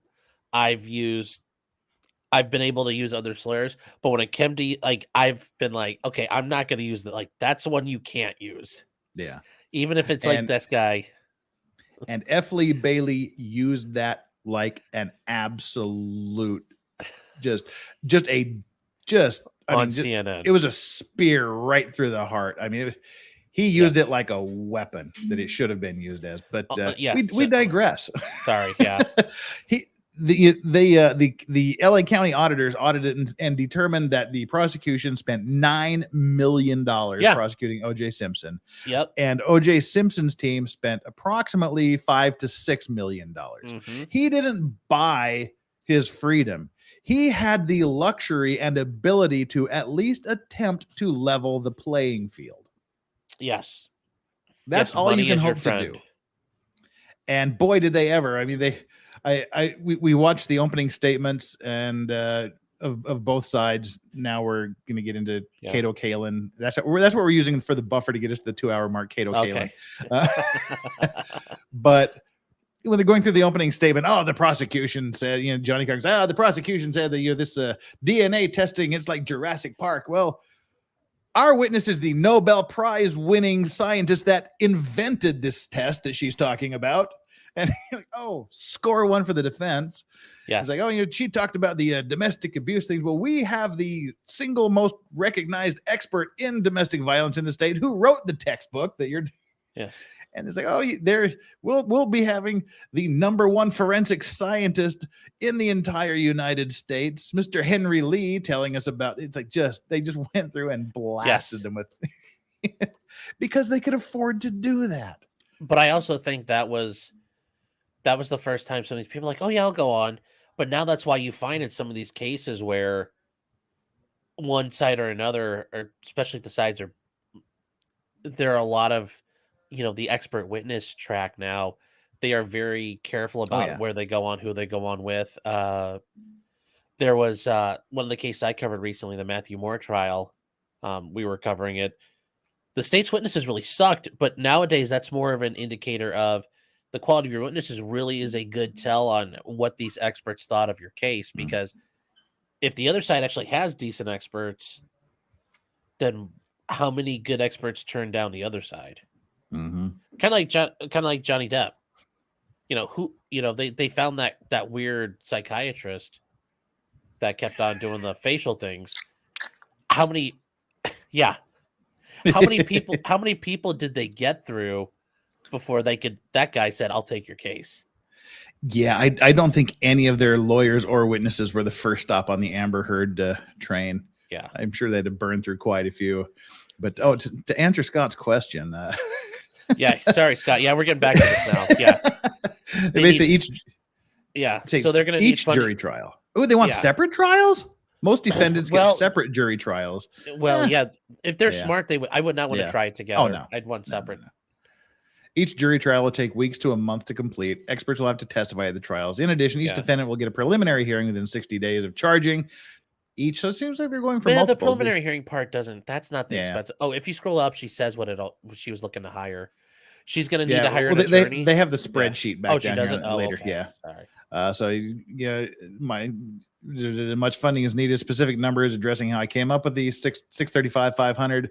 My goal and job are to handle this matter to the best of my ability, using every resource possible. Here is the breakdown. This is the what do you need? Do you need this? How many people? Whatever. This is the checklist of things they need for preparing their line item budget.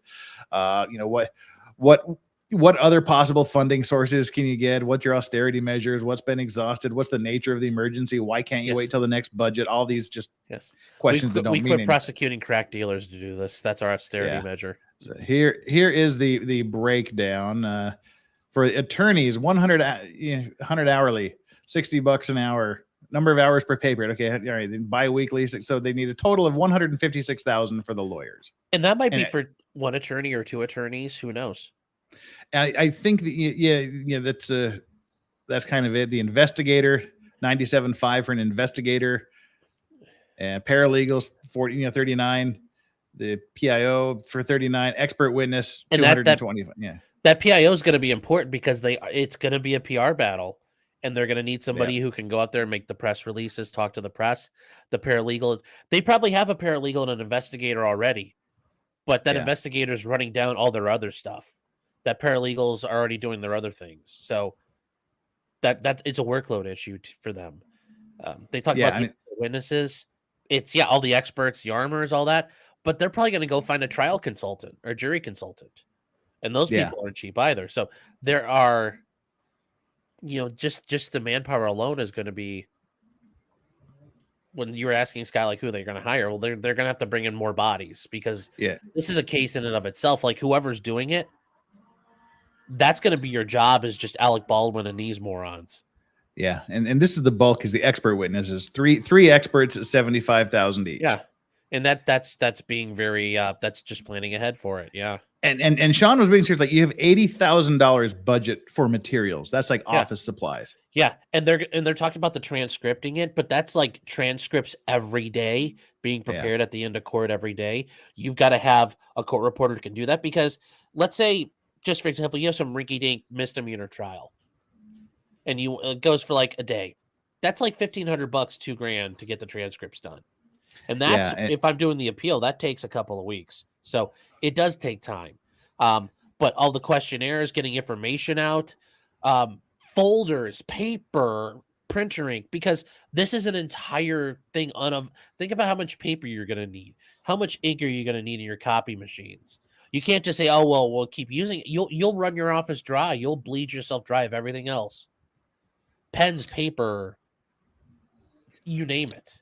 Yeah, well, and unfortunately, they only accepted $318,000, just under $318,000 of the request, with the caveat that as work progresses, she could request additional funding if necessary. So, she only gets half of it to start with. Yeah, there's just just think about if you're running a business, and then you take out a new project and you run yourself dry of all your supplies. That's where she is. Then they can learn what it's like to be a public school teacher. They buy the paper clips themselves. She's going to have to, the jurors have to bring everything in. Here's a list. Patty B Photography says, Waukesha Traveler. I don't understand simple sentences. I also want to act as my own attorney. Seems legit. Yes. Did he have problems understanding simple sentences? She said, well, he started saying like, why I don't understand why it's the state as the victim, why these people aren't the victims. He didn't understand. He's totally fucking clueless. Well, he was being, I think some of the Moors, I think he was a Moor to start with, or some sort of sovereign citizen to start with. Oh God, he's the Moorish variety, is he? Well, to be fair, most black people who are sovereign citizens are generally Moors, but he hasn't gone down the road of like, I'm an Aboriginal indigenous free man who's the son of a Moroccan nobility. Well, no, that's what it. I'm a king of Morocco, and I'm a king of the Moors, and yes, the Treaty of Peace and Friendship from 1785. Brandon Lesko, Boozy Bucks. Can the state take the case over and bring some proper justice instead of local? That's who local. The DA is the DA. Well, the DA handles it. The DA can the DA could tell the Attorney General's office, "Can you help me?" But there might be a political issue there. They might not want to get involved. But also, at the end of the day, she has. I mean, she can do it. If she thinks she can do it, she can do it. And also, that just doesn't look. There's for her, it's a political consideration.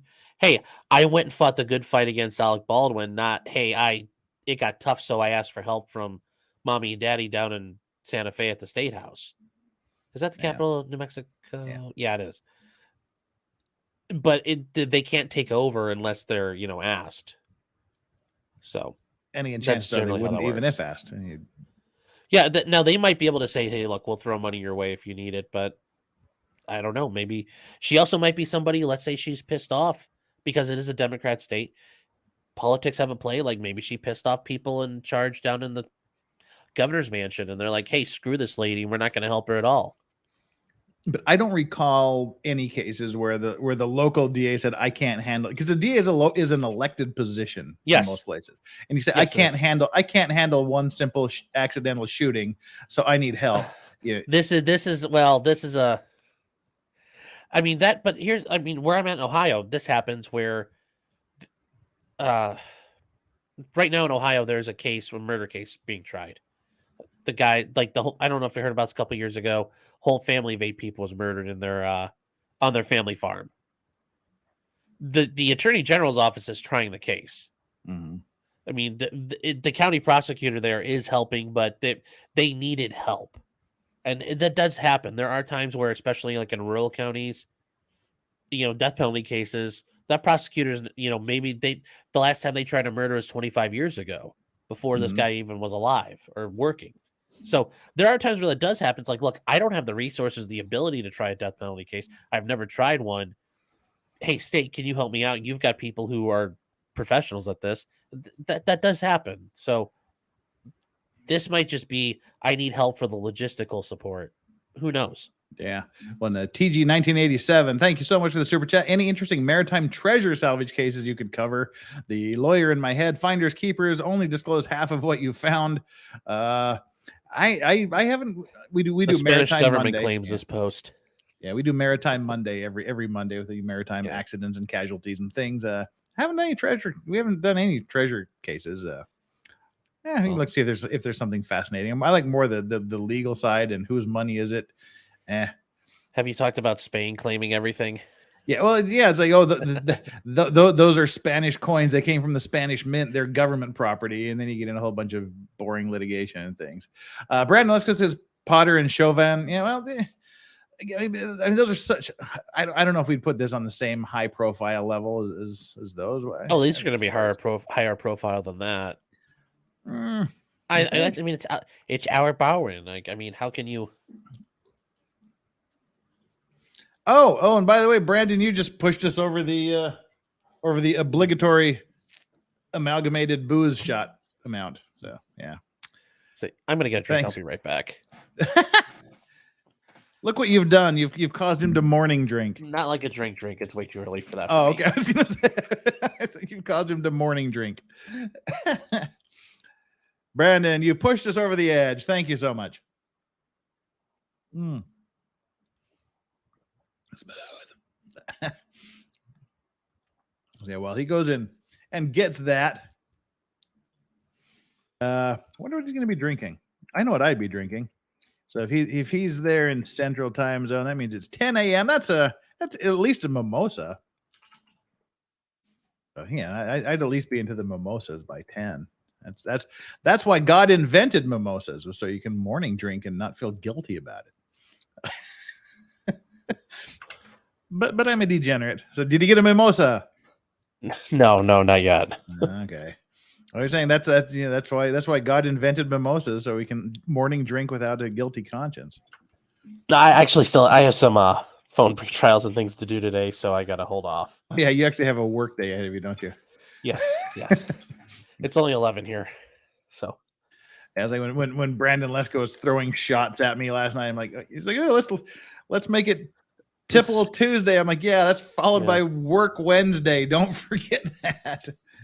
But it's a good excuse to always have a good solid drink ahead of us. Yes. Never a bad time. Baron Saturday says, check out Kim Jong Mi. You're welcome. Okay, somehow I have a feeling that she doesn't have anything to do with the Alec Baldwin shooting. So we'll put her on the back burner, and I'll investigate her in my own sweet time.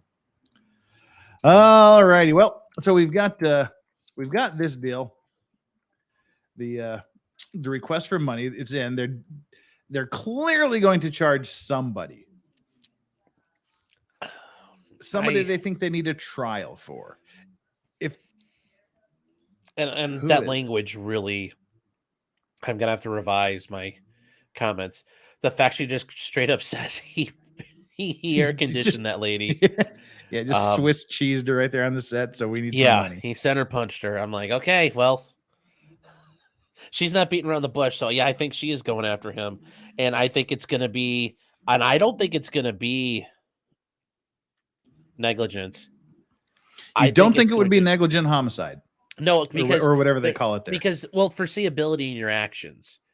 There's there's 100% foreseeability that if you point a gun at someone, no. For Baldwin, I get that, but for Hannah Reed, okay, there's your actions. If you do actions, a reasonable person could foresee a likelihood of this. You're playing around with all the live ammo, and she's not properly taking care of that.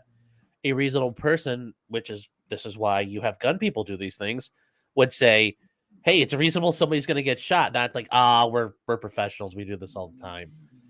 I think it would have to be some sort of occupational negligence or something like that. Well, I just think there's enough foreseeability because, you think there's enough foreseeability for her to go down on a because it's because knowingly, because I mean, the knowingly is, I don't have to, like, if I stab you, I can kill you. But there's the idea you knowingly putting a knife through someone can kill them or will cause them serious harm. And I think there's there's enough knowing to an extent to get to murder or manslaughter for her that, why, do you think that's because she's going to, either she has to come in and say, no, I don't think any of this was ever a problem. Nothing I did was wrong. And have to say that with a straight face, and nobody's going to believe her. So she's got to admit, yeah, it is dangerous to mix live and, why do you even check? Why do we have to differentiate between them? Oh, well, so nobody gets shot with a live round. She's going to have to admit that. And I think there's enough foreseeability on her part that she's going to get something serious. I mean, I think it's manslaughters all around, but she might get a break because Alec Baldwin was also the EP. So he controls some of this situation that he caused this environment. They might try to argue that, but if I'm his attorneys, I'm keeping that out because that's a civil matter. Because they're not criminally prosecuting the company. Yeah, and I don't think you could be. Boy, Hannah going down for a negligent homicide charge. Somehow that I don't know why, but it seems unfair. It seems unreasonable. I don't know why. It just kind of at the gut level. It just, she's the nice girl. She hasn't done anything wrong. She's generally, she's gonna be able to say I was just following orders, and I get that, but incompetent, clearly. Well, there's that, but it's she's incompetent. She got in over her head. But I still come back to the point of, had she done her job at all? I mean, she clearly didn't do anything at all for her job. She handled guns. That was it. That one part of her job she did right. People ask me for guns, I give them guns. So she got that part correct. It's not like they asked her for guns and she gave them loofahs. They had said, hey, Hannah, give us the pistols. She gave them the pistols. So I give her credit for like thumb ugly. That's gender bias. If she was a dude, you'd think differently. No, I wouldn't think differently if she was a dude. It's just there's a level of remoteness that I'm trying. She's also a schmo comparatively speaking to everybody else. And I understand that. Yes, she is. She's not. I mean, she was probably getting paid barely any money.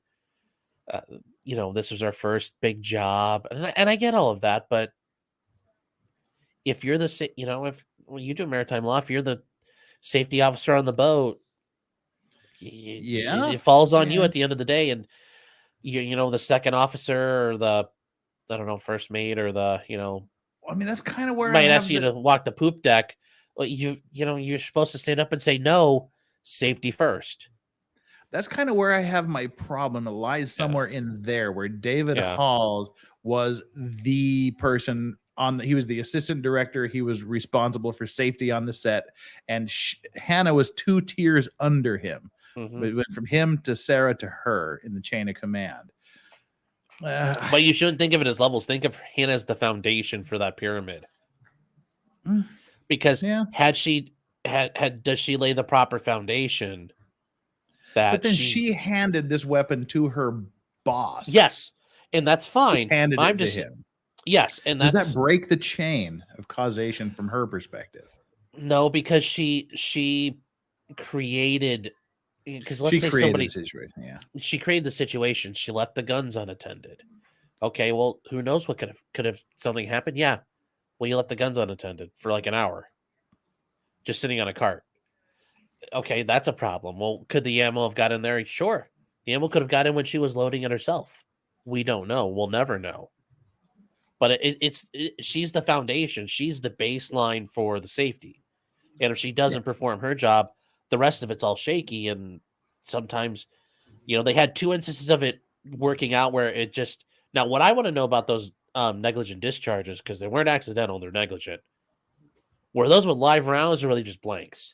Because I don't think that's ever been clear. The one that Sarah, the prop master, Hannah's boss or Hannah's supervisor, that was a blank that she discharged into the ground near her own foot. Well, but there was a second one, though. The second one was a rifle in the cabin, which was also a blank. Okay, so they were both blanks. They were both blanks, yeah. Well, that does help a little bit because now they're not like, okay, we may have thrown live ammo into the mix. But still, those are bad. Well, that's what I was talking about with Ian. Have you watched the Jensen Ackles interview? It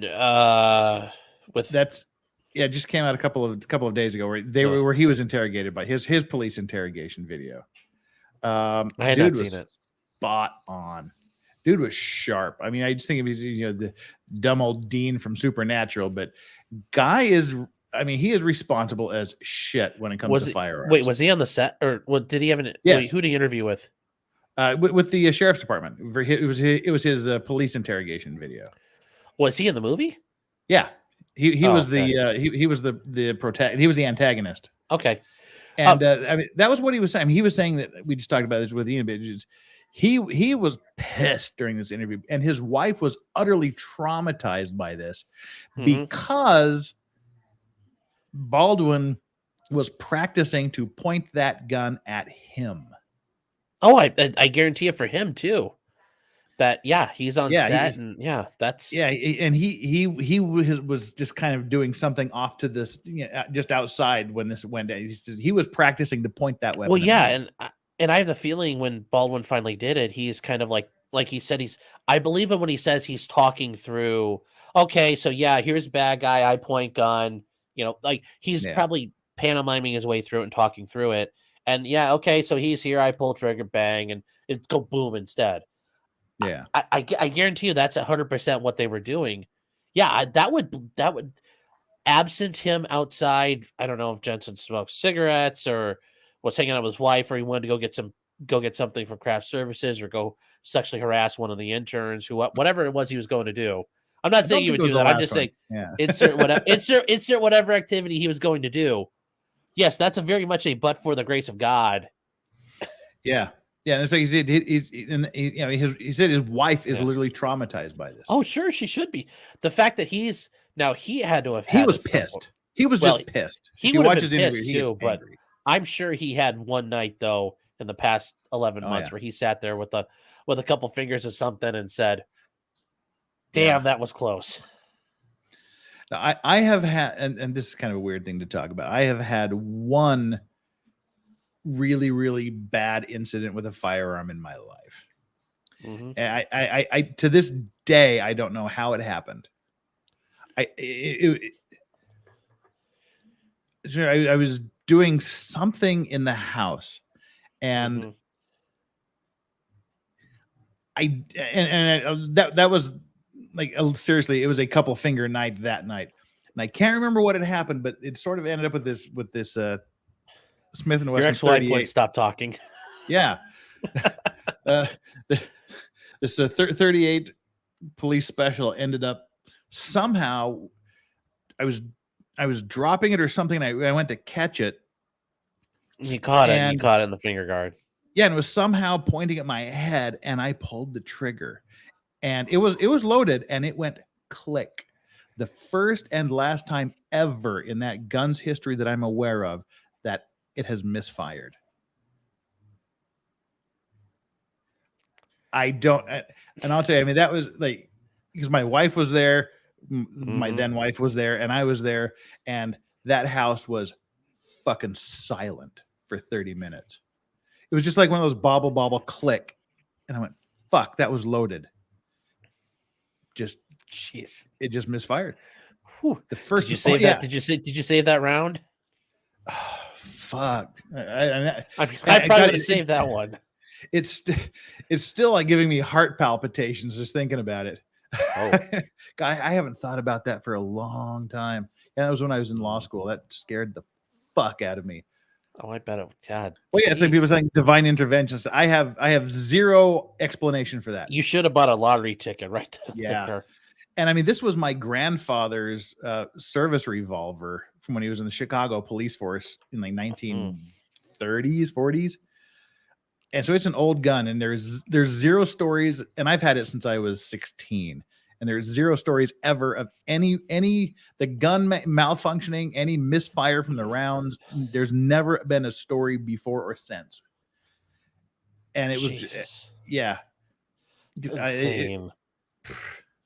So yeah, fuck. Yeah, and so I mean, you can just imagine. God, I haven't thought about that in 15 years. Wow. I guess the heart beating again. I bet. I mean, because it was just like you heard that click, and then just crickets in the house, just looking at the gun. My first thought was maybe the firing pin had broken because it's one of like the little brad at the end of the firing pin at the end of the hammer. And did that just break off and nothing hit the primer? There's a little dent in the primer, just nothing. Light strike. Yeah, it was just like fucking wild. I would have kept that round. I would have kept that like on the shelf. I didn't. I don't think I actively threw it away. I didn't like, oh, I'll get it. I don't know where it is. It might still be in there. I don't know. Weirdly, every gun that my family, my relatives and I own, we shot except for that one when I went back on vacations. I didn't even want to. Weirdly, I didn't even want to see it. Oh, have you ever seen the? Yeah, go ahead. Have you ever seen the Warren Beatty movie? I think it's Bugsy. Yeah. Or is he like Bugsy Siegel? He's like, I can't even. You should look at your ex-wife. You're like, I can't even kill me, so you can't. It's like he plays Russian roulette and just goes all the way through. He's like, see, I can't even kill myself when he's going crazy. Oh, but no, God, man, that's weird. My heart is like pounding again. That's wild. It's been a while since I've thought about that, and I don't. Until you mentioned, I didn't even notice that I didn't even want to see that revolver when I was back on vacation. Everything else is like, everybody hates on the Smith and Wesson 1911, but I love my little 1911, like tritium sights and things.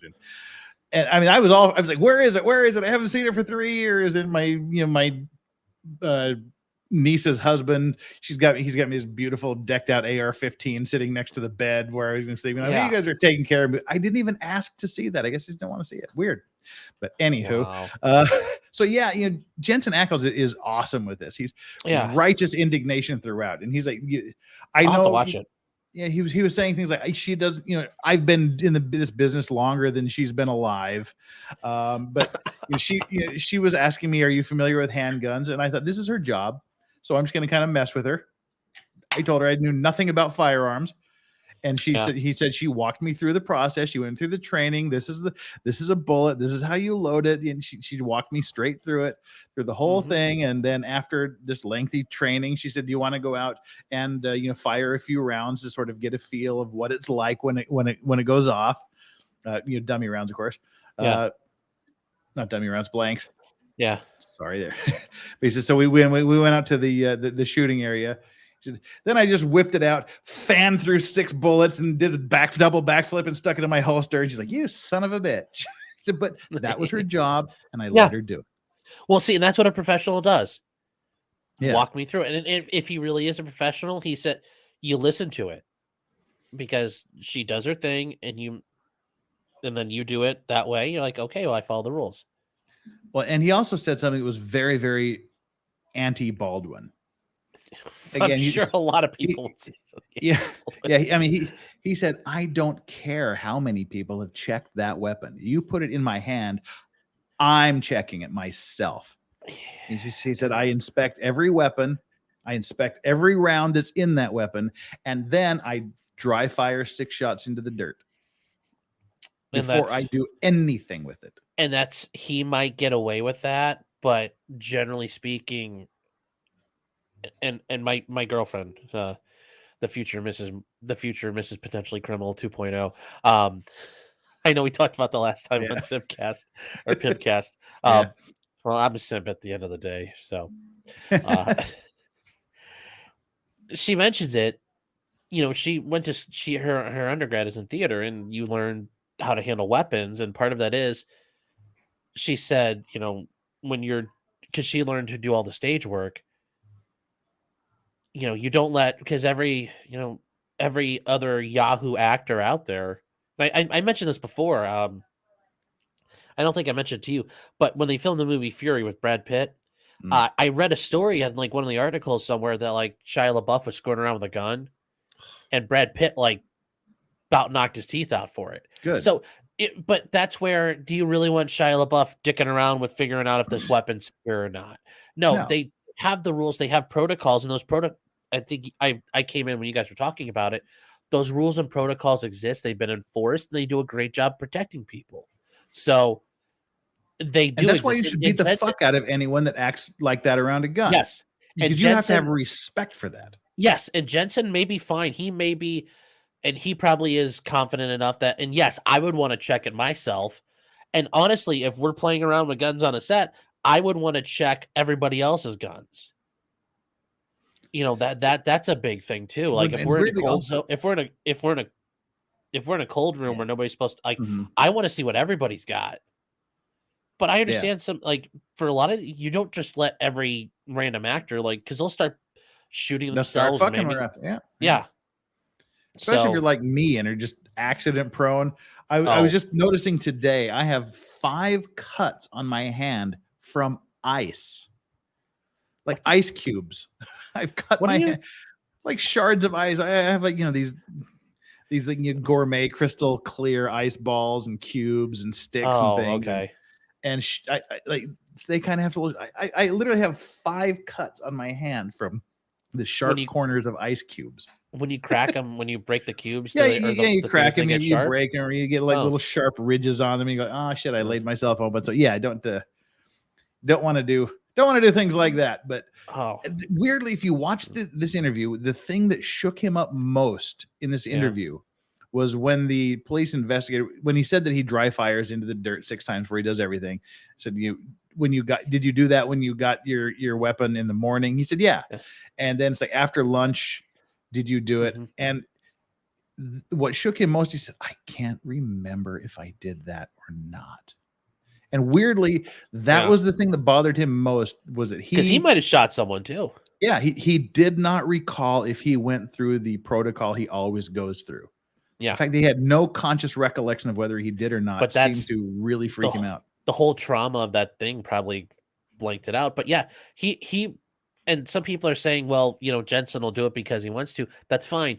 You're a brand new actor on set, or you're some nobody trying to get your SAG card. You ain't doing that. You're like, hold this and don't touch it. You're yes sir, no sir. Exactly. But, and Baldwin is exactly, that's why I say he's just the anti-Baldwin, because Baldwin's like, I just Swiss cheese someone, and I'm going to call my wife and ask how the kids are doing, and tell her, man, maybe you shouldn't come down here. And people then you crank out a kid. You crank out a kid a few weeks later. The thing with Baldwin, though, that hurts him the most is he says he's classically trained, and he said, when you're, back when I was starting as an actor, you said you had to be classically trained. You had to learn how to sword fight, ride horses, and shoot guns. So I do think that does hurt him at some way. Oh, well, I mean, that first police the first sheriff's Yes. interview he did was just devastating. Where it's, I don't know. I'm just an actor. They told me this. I don't know. It's not my job to know. I don't Yeah. know anything about guns. Oh, well, now here's how you tell the difference between these two kinds of bullets. And I've been doing this for 40 years. Yeah, so, that's I know. when he talks to the press. That was just I talked about that. It's like, just stop. It's one of my first videos.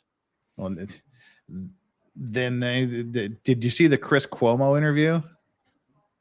Oh, it's ungood. I forget. I saw a couple of them. So it was like a couple of days after the did the FBI NBC report one. came out. Oh, no, I've not was seen on that Chris one. Cuomo's podcast, and yeah, he was sticking to his story. How many people listen to that? I didn't Chris know it Cuomo existed podcast, until I got the clip. But yeah, he was sticking with the story. I pulled the hammer back and it dropped. Like just hours after the FBI report literally proved exactly how that's not possible. And then he went off into this whole JFK assassination thing. It was just like, what the fuck are you talking about, Baldwin? It was bad. Well, he's a guy that's probably spent a lot of his life lying. So yeah. He couldn't resist mansplaining to the female detectives. Yeah, he did a lot of that. Well, yeah, let me show you this here. If she's when she's that detective, it's her job to get him to talk. So just you prey upon whatever issue it is you want that guy to talk, and if you let him listen here, sugar britches, then that's the way you let it do it. Yeah. Well, we got a couple super chats here. Hilary is my favorite female supervillain from the Thor movies. Is she in the Thor? Is that who the villain is in the Thor movies? It can't be. I don't know what that means. Okay. It better not be. I don't even know what that means, but if not, she should be. Oh, and just a small town girl. Thank you so much for the super chat. I really need to do a video about this. Have you / would you cover the Sewol ferry incident? The Sewol ferry incident was a Korean ferry that capsized here several years ago, April 16th. I know that one ferry. It was like the ferry in Estonia that capsized and killed a ton of people too. This was in the 90s. Full of high school students on a school trip. And it like over 400 students. I take it that school did that. Was it like, did the kids have even a chance of getting out of there, or did it capsize like immediately? Like they didn't because I know the water can be cold there. Yeah, I mean, in April it was 304 died. Yeah, there was 470 something people on board, and 304 died, and majority were students. So I mean, this is way, and I really do. Every day I get asked this question, especially in like multiple times on Maritime Mondays. It is absolute sacred ground here in Korea. So you would have to do it some respect. I won't do it. I will not. I'll never address that subject. I have nothing to gain from it. Either I say something critical of the students, or I say, and then everybody hates me. I say something critical of the Coast Guard, who I work with and do cases with and go through an interrogations with. Is there some issue about the response to it? There's always response, issues and things. And the government, as a foreigner here, I'm not going to say shit bad about the government. Yeah, you don't want to. Like this. I literally have nothing to gain and everything to lose. But aside from that, even Koreans don't talk about the Sewol ferry. I mean, it's just that level of respect for the massive loss of like an entire school of children were lost, basically. It wiped out the entire school. So they closed down that school. They're just like, okay, we're closing the school because of this. And it was such a huge tragedy that, I mean, every April 16th, everybody wears a little yellow ribbon, and they show really horrible, sad things on TV. But you don't talk about it here. And I have nothing to gain by talking about it and everything to lose. So no, I will never, ever do a Sewol ferry. But as I always say, if you want to see two amazing videos made about it, there's a YouTube channel called Brick Immortar, IMMORTAR. He does some very, very good videos on the Sewol ferry incident. So I won't talk about it, but he's said just about what needs to be said. Sorry for that long little detour there. No, you guys both have you and Andrew both have some good reasons not to talk about it. Yeah. As you retire though, when you leave Korea, like as you're stepping on the plane, you hit upload. Yeah. There's a lot of things to talk about when I leave. But You I'm gotta here, put- so you gotta- everything's wonderful. You should record all of them and just hit upload on all of them Yeah. as soon as you hit the plane's wheels up and they all hit live. If you're watching this video, I'm dead. If you're watching this video, I'm already gone, Korea. Yeah. Oh shoot. Wait, what? You people, the things that people talk about in the chat. I just come at the end of the questions. I'm like, They're talking about like Beverly Hills. Well, that's what I mean. Like Shannon D. Yes, Saved by the Bell Girl 2. What are you guys talking about? Yeah. Oh God. But yeah, we've got this. Oh, here we go. Cherry and Max. Thank you so much for the super chat. We're well on our way to another drink here. Old but steamer Idaho in the fog versus reef is intriguing. 1889 due to the limestone and seawater causing fire. That sounds interesting. Again, we're doing Alec Baldwin today, but if any of you have any of these maritime things you want me to consider for Maritime Monday, shoot me an email at thelegalvices@gmail.com, thelegalvices@gmail.com, and any links, especially videos, anything you can do. If you just throw out the name of the name of the ship or whatever, there's a very low chance I'll ever look at it. But if you can give me some research, give me some articles, that would be great. And while you're doing that, I should have done this about an hour ago. Jump over to Potentially Criminal's channel. Don't go looking for his Twitter. He doesn't have one of those again. Yes.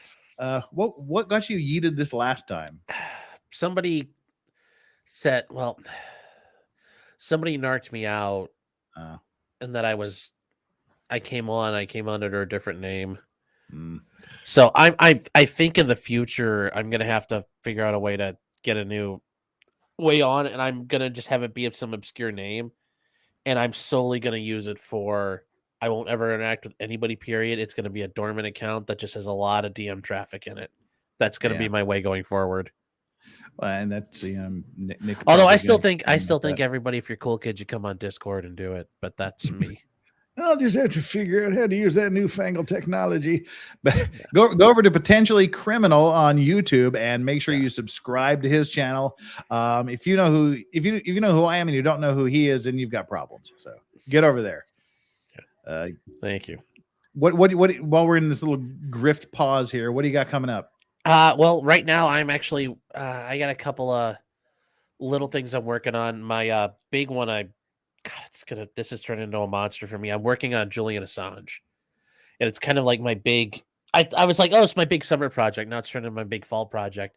It's kind of covering him from the start to where he got to today. And hang on, Branka's asking if I need someone, but this is like 45 minutes ago. I hope he's still here. Let's see if he's still around. Go ahead, continue. Sorry. Yeah, it's going to be covering Julian Assange. That's like the big thing I'm working on. Then I got a bunch of the little side stuff, and then for my locals, potentiallycriminal.locals.com. I've got a local set up now. Yes, I'm becoming professional at this, guys. I am working on a couple different things, including a series where talking about things that are something I could talk about on YouTube, but the way I want to describe it and explain it, I don't think YouTube will let me do. And one of them actually is starting off is, as I explain it, one of the more formative moments of my understandings of philosophy and governance and how to, just deal with life in general. And that's Ruby Ridge and just how it went from there. Going through what happened to the, it is very interesting. You learn, Ruby Ridge happened when I was 7, and I learned about it as I got older. Like, wow, that doesn't make sense. And you get a little bit older, and once you get on the internet, you could find like the government, like the Department of Justice, like 40-page report, and you're like, huh, that doesn't sound right. And then you get to read when Randy Weaver testified in front of Congress, and you're like, oh, okay. I thought about doing Ruby Ridge, as well, because Randy Weaver was defended by Jerry my Spence. idol, Jerry Spence. Yeah. Jerry Spence is the boss man. Yeah. Imagine getting into a shootout with the FBI and they cut you a check afterwards. Yeah. Because that's what happened. And then his buddy Kevin Harris, who gunned down a marshal, got a check out of that at the end of the day Vicky too. T says she lives 10 minutes from Ruby Ridge. I didn't know that. Yeah. Yep, Boundary County. It's very nice territory. Except now it's full of people from California, so it's not as nice. Everybody's getting Californicated. Yeah. See, nobody comes to Ohio, though. That's why I like it. People like to talk shit about Ohio, but nobody wants to come here, so it makes it even better. Like the one time I went through Iowa and Ohio and that area, it freaked me out. What, that it's all the same? Well, why? It's because I mean, here is ocean and mountains. I'm from from northern Utah, in the middle of the top of the Rocky Mountains. Yeah.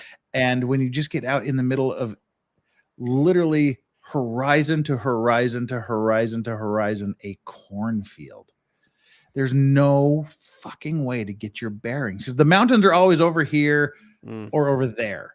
Yeah. It's just, you're out there, and there's no tall buildings. There's no skyscrapers. It's just the occasional tree poking up somewhere. Was the only way to get my bearings going down the state highway. And it was so wild. I've never been in that kind of a situation before, where there's no landmarks to fixate on. Oh, yeah. That's it. Well, especially when you get to Iowa, because you're basically on a steppe. Yeah. You're on the grass. You're see an ocean of grass, but it was an ocean of cornfield in Iowa. Yeah. It's not that bad in Ohio. We have some mountains. They're like little ones. Hills. Well, the highest like spot, highest spot in after Ohio. you kind of leave South Dakota behind, then it was just like wasteland. Well, like the highest spot in Ohio is like 530 feet above sea level. So that should tell you something. I don't think we have anything lower, anywhere near that low in Utah. But Death Valley's next door, so yeah. D Watt wants to go to Utah one day. Yeah, you should. It's a nice place to visit. Don't know if Andrew saw the message, because he sent it 45 minutes ago, and I just saw it just now. If you're listening, sorry, Andrew, I sent you the link. Go ahead, join in. We'd love to have you here for the concluding statements. Yeah. But better late than never. Have you seen the civil suits that's going on? I've seen some of the. I saw some of the initial filings back and I saw the CGI stuff they initially had put together, the defense or the plaintiffs team, but I hadn't seen more than that. I haven't seen that. Oh. Yeah, they had a thing they put together, but watching Baldwin fumble with a gun does more justice to anything than their.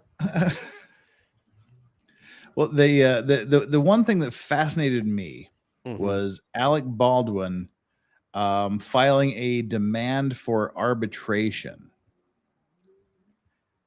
from Alexander R. Baldwin III and his production company El Dorado Pictures Inc.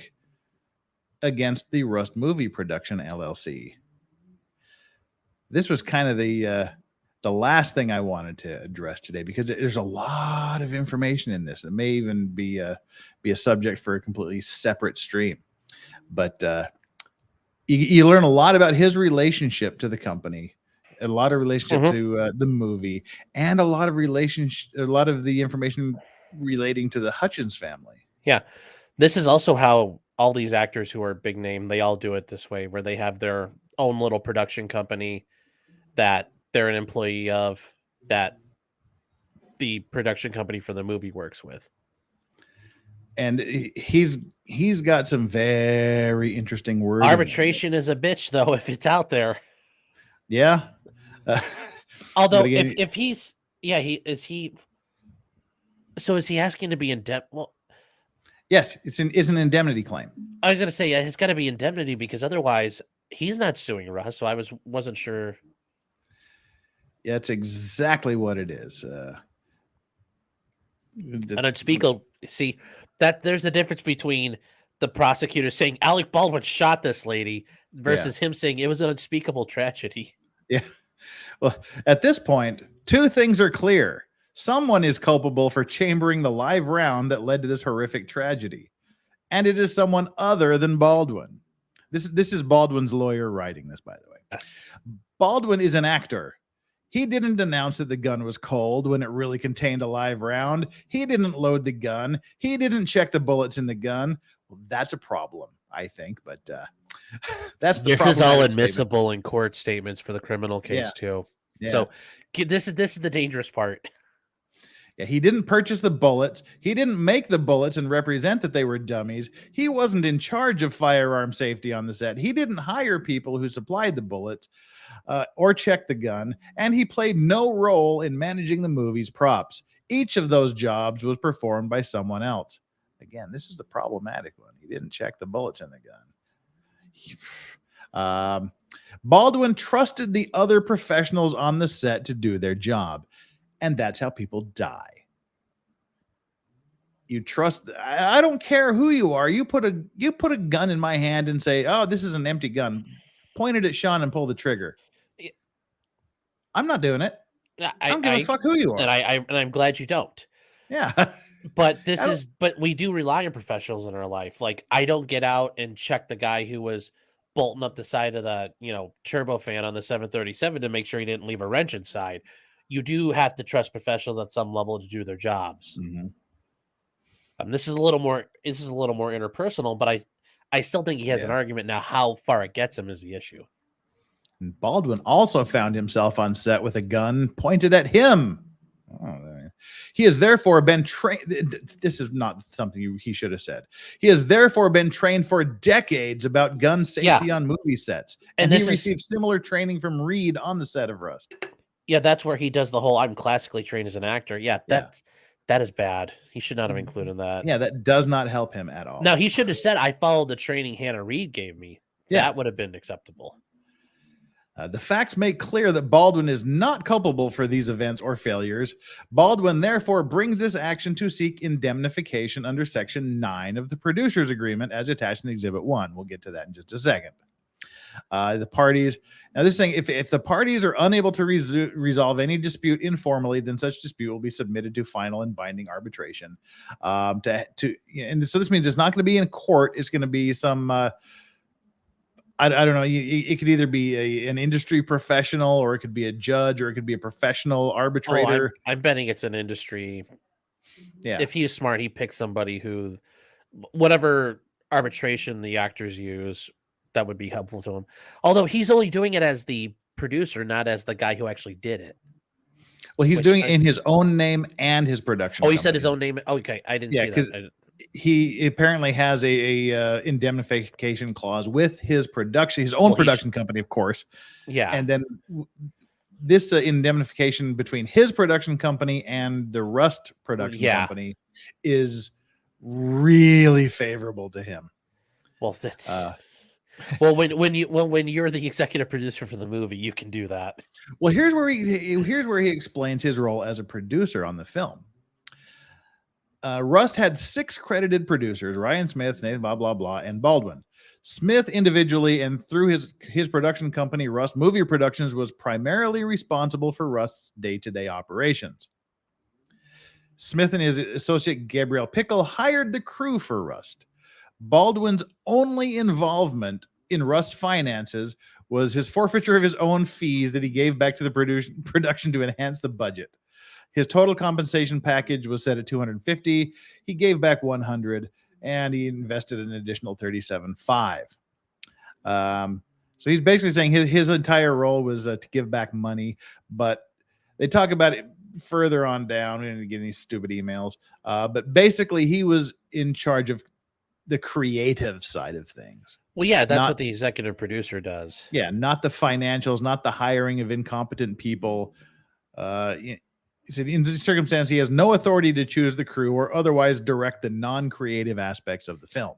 Okay, if Alec Baldwin says, "I don't want that guy here," that guy's not here anymore. Yeah, but so that's contractually, even contractually, screw you all. Make sure you never get hired again. Yeah.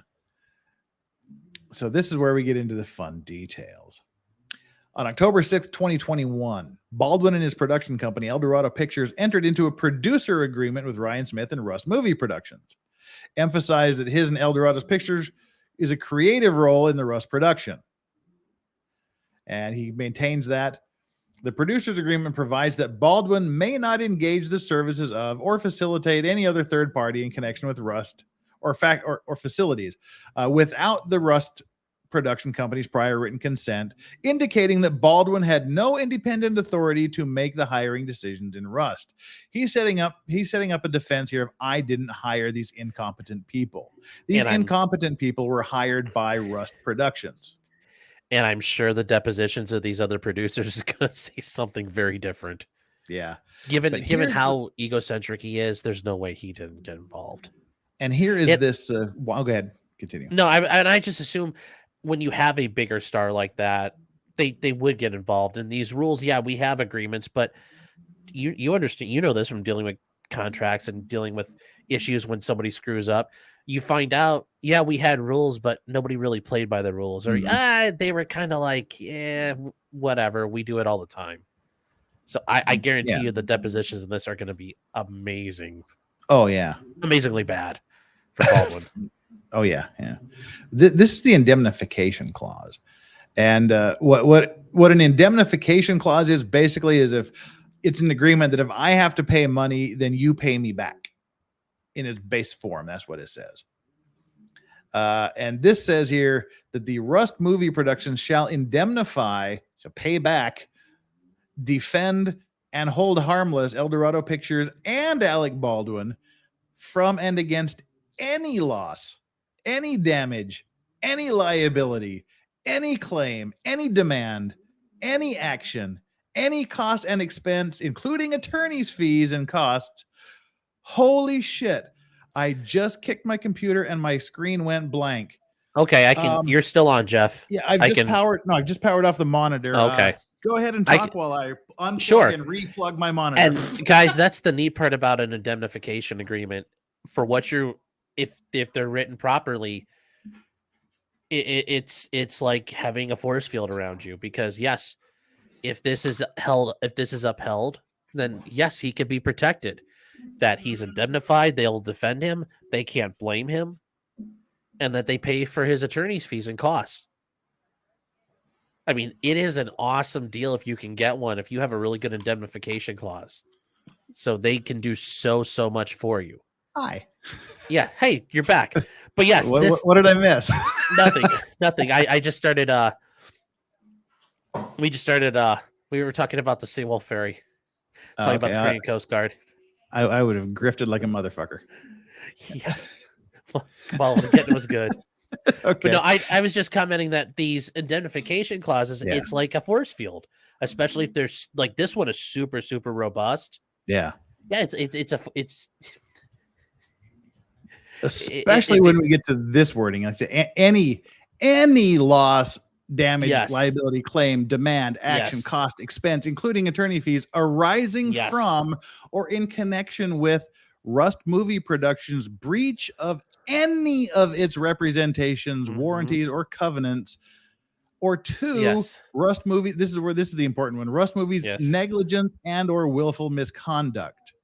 And we don't even need to read about the financing. So what this says is that if Rust Movie Productions were negligent in any way whatsoever for anything, and Alec Baldwin has to pay, or his production company has to pay any money because of that, then the production company, Rust Movie Productions, has to pay him back. Which means if someone says that somebody was negligent in hiring a bunch of incompetent people, and Alec Baldwin ended up shooting someone because of that, he doesn't have to pay. And at the end of the day, I think because of this, Alec Baldwin is not going to pay a damn dime in civil penalties for this. And the neat thing with these agreements, some of you might be thinking, holy cow, you can insulate yourself from doing really horrible things to people. And the answer is correct. If you structure things right, this is where, once again, money doesn't make you immune, but it allows you to protect yourself. And now, Alec Baldwin...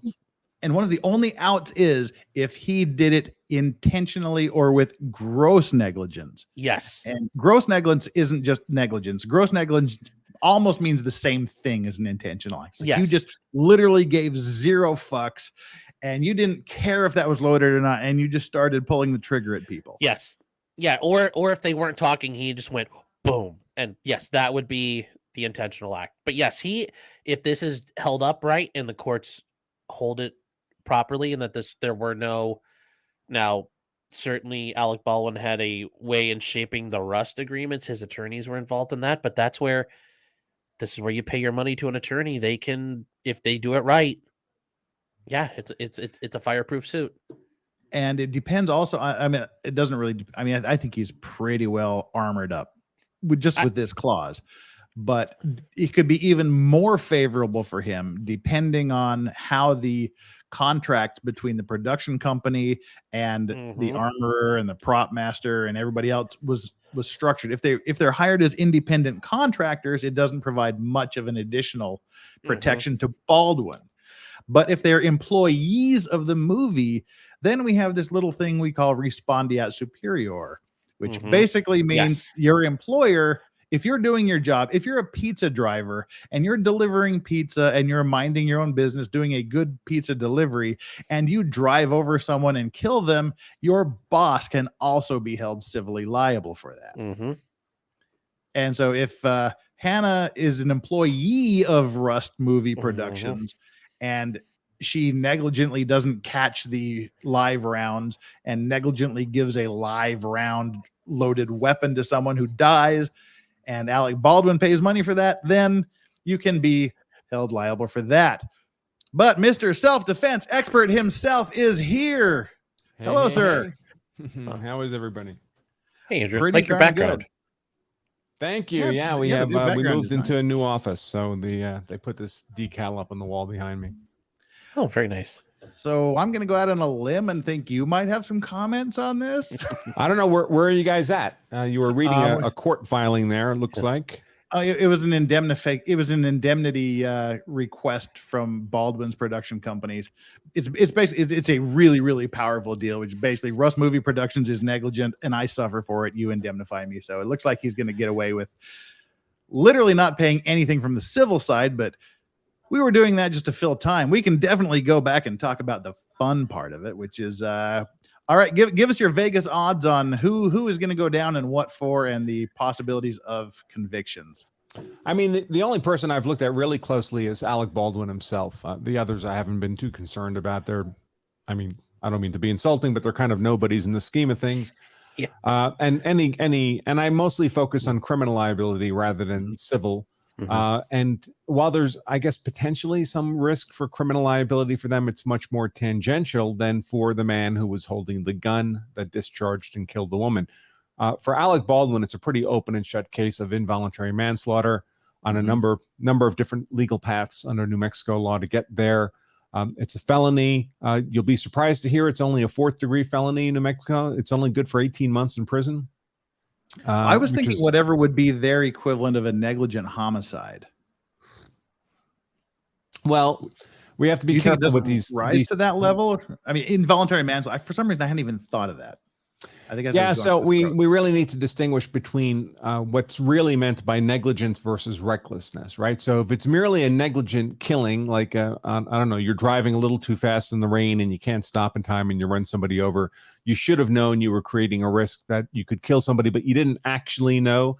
That's negligence, and that would be a wrongful death suit. That would be civil liability, but there's no criminal liability for a negligent unlawful killing. When states do create criminal liability, what they're really doing is using the term negligent inappropriately. If you look at the actual law, what they're describing is recklessness. And the difference between negligence and recklessness is in negligence, you should have known you were creating a risk, but you didn't actually know. But a reasonable person in the circumstances would have known. Recklessness is where you knew you were creating the risk and you ignored the risk and someone died as a result. That would be like drunk driving. You know you're drunk, you know you're getting behind the wheel of a car, you know that risk that's created there, and you run somebody over. You weren't intending to run anybody over, or it would be an intentional unlawful killing. It would be a murder. You just wanted to get home, but you created a unjustified risk of death to others. You ignored the risk. You killed somebody. That's reckless killing. And that's essentially involuntary manslaughter. That's what involuntary manslaughter is. And when you're handling an inherently dangerous instrument, like explosives or dangerous chemicals, poisons, dangerous drugs, or firearms, there really is no negligence. It's automatically reckless because of the inherently dangerous characteristic of what you're handling. Because everybody is presumed to know that if you misuse this item, people die. Everybody knows the muzzle of a real gun is a dangerous thing. You don't point it at people, certainly without first ensuring that it's unloaded. So you pretty much automatically get to reckless if you're handling an inherently dangerous instrument. And under New Mexico law, there's actually a specific provision for reckless handling of deadly weapons, which is what this is. And one path, a secondary path to involuntary manslaughter under New Mexico law, is a death that results from an unlawful act not amounting to a felony. If it amounted to a felony, you'd be looking at felony murder. But reckless handling of a deadly weapon under New Mexico law is an unlawful act. It's a misdemeanor. It's not a felony. Okay, I was going to ask you that. That misdemeanor is an unlawful act. Someone dies in the commission of an unlawful act not amounting to a felony, and that's, again, involuntary manslaughter under New Mexico law. So if they want Alec Baldwin convicted of involuntary manslaughter, they've got him. The only real defense here, and all this nonsense about, well, it was someone else's responsibility and someone should have checked. I mean, that could all be true. And there may be other people here who also bear some degree of even criminal liability, but that does nothing to relieve Alec Baldwin of his criminal liability. The last person on the face of the earth who had control over whether Helena Hutchins died was Alec Baldwin. He does not get relieved of that responsibility because someone earlier in the chain could also have done something different. What do you think the chances of him actually getting charged are? I have it about 60%, my gut feeling. I mean, it's a political decision. It's, nothing new is developed in terms of evidence or law. So what we know now, we knew many months ago. If they wanted to simply go ahead with the prosecution, if this had been you or me, for example, we would have been prosecuted a long time ago. Right. So it's clearly just political forces driving here. I mean, the DA in the area who's in charge of this case, although she's working damn hard to pass this hot potato off to a special prosecutor, but the DA is of the same political tribe as Alec Baldwin. They're both progressive lefties, and people tend to have loyalty to their tribe. That area of New Mexico, the Santa Fe, Taos, Albuquerque area, there are wealthy people there, but generally speaking, it's not a wealthy area of the country. They're desperate for Hollywood movie to come in. Please film more Westerns here. And criminally prosecuting the actors in the last Western, it isn't conducive to getting that kind of business in. So there's a number of factors that would argue against bringing a prosecution here. None of them have anything to do with the legal merit or the law of the evidence. They all have to do with, political decision making. But, people have to remember the criminal justice system, it's not a magic box where you feed law and evidence into one side and you crank a handle and you get justice with a capital J at the other side. In that box is a lot of people, human beings making decisions, and human beings make imperfect, biased, politically motivated decisions all the time, including, unfortunately, people like prosecutors. Well, in addition to that decision, there's also the prosecutors asking for money, and that also becomes a problem. Like, they might not be able to afford to prosecute him. Yeah, they've asked for like $630-something thousand for. Well, they can afford it. Well, they I mean, they can't afford to do it the way they want to do it. Yes, they want to hire all kinds of security. They want to hire a special prosecutor. They want to hire next level experts and all kinds of stuff. But again, if it were you or me, they wouldn't need an extra $600,000 to prosecute us. They just prosecute us. Yeah. Sure, they would. But I think though, there's the idea she wants to get the. Yeah, I would want the best experts, because if I'm going to do this, I want to make sure I can stick it. So I don't think there's anything for experts to add. I mean, we've had experts look at the gun. The gun functions the way the gun was supposed to function. There's nothing notable. There's no expert argument to be made there. Frankly, the only real defense here that Alec Baldwin would have had would have come into play if he'd simply kept his damn mouth shut. Yes, and had competent legal counsel. Because if he, for example, if he had genuinely believed that this gun in his hand was actually an inanimate, non-functioning prop that could not discharge a bullet. If he had reason to believe that, Well, that would clear him of any Yes, it criminal would. liability because he would not have known he was creating a risk of death to others. If he had and that's, by the way, that would have been the reaction, right? If he had believed that this was not a gun that could actually fire, the minute that thing went off in his hand, he would have been like, holy crap, what just happened? But Yeah, I thought this was the he's toy. never denied Yeah. he knew it was a real gun. If he just kept his damn mouth shut, his lawyer now could be arguing, well, we're prepared to represent that our client didn't even know that was a real gun. But of I course, would be almost willing to even let him go, as foolish as it is. Let him go to the point where I'm just an actor. I don't know a fucking thing about guns. I don't know.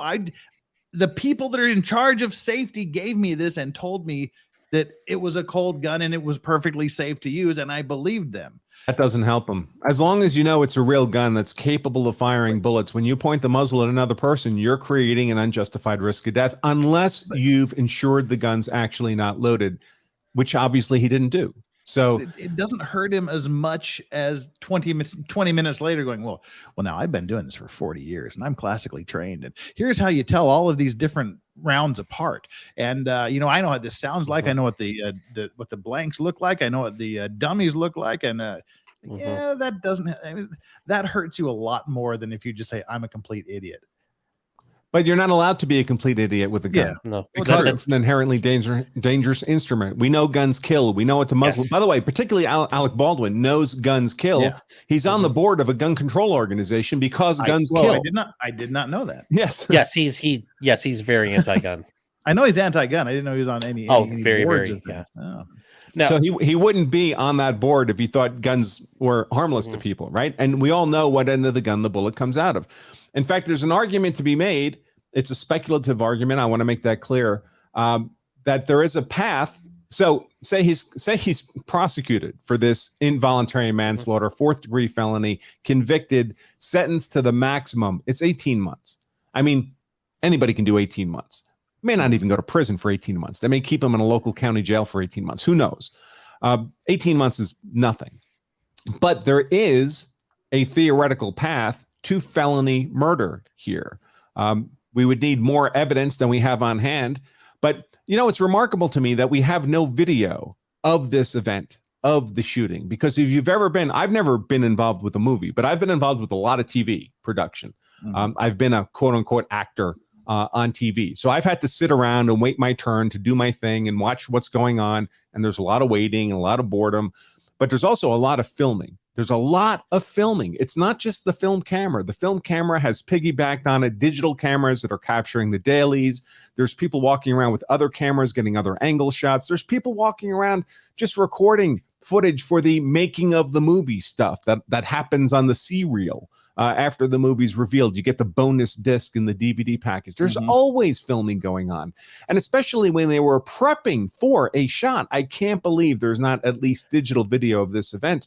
And there's some video of a few minutes before. Have you seen that video where he's practicing drawing? Yeah, he bumbles. He bumbles the gun every time. Oh, I have seen that. Yeah, the little practice draws. Yeah. Right. Yeah, where his finger is 2 knuckles deep around the trigger. Yeah. Yes, right. Now, So you might try to make an but again, to my mind, it doesn't. All this talk about did he pull the trigger? Did he not pull the trigger? Yeah. I mean, obviously, if he pulled the trigger, it's even worse for him. But you don't even need to get that far. The mere pointing of the gun at a human being is enough to constitute the recklessness required for involuntary manslaughter. But here's where it could get worse. We all know he's infamous for having a bad temper, for being easily irritated, for turning violent. I mean, he's had fisticuffs with paparazzis. He called his own daughter a little fat pig. I mean, this is a guy who can get pretty in your face pretty quickly. And there's a lot of aspects of doing this filming, doing these shots that can get very repetitive and very boring. They want you to do the take again and again and again because the light's not quite right or someone made a noise in the background or there's 1,000 reasons. And once you get to the 10th or 15th or 20th time you're doing the same damn thing, it gets irritating. And for someone like Baldwin, you can't help but wonder, is because we know there was that kind of repetition happening, right? He said it in his interview. I'm asking them, I'm playing with the hammer and I'm asking them, can you see it now? Does this look right? Does this look right? Does it? You want more? Do you want more? Was he getting irritated? Was he thinking to himself, here I am, a huge movie star working on a stupid low budget movie, and they're not giving me the respect I deserve, and I'm going to give that Helena Hutchins just a little bit of a scare. I'm going to point that gun at her and click that hammer, shake her up a little bit, because if he's doing that, and of course this is speculative, but I would be surprised if this wasn't caught on video, or if the evidence might not exist. But if we saw that on video, that he was deliberately trying to scare her, well, that's aggravated assault with a deadly weapon, folks. And that is a felony. And that would be grounds for felony murder. Yeah, if you went straight up, hey, you know what? If this were real, and then, Although I was wondering, because I know in some states, discharging a firearm in certain structures can be a felony. So I wonder if they could use that to get to. Well, the act would have to be intentional is the problem. So I don't believe he ever intended for the gun to fire.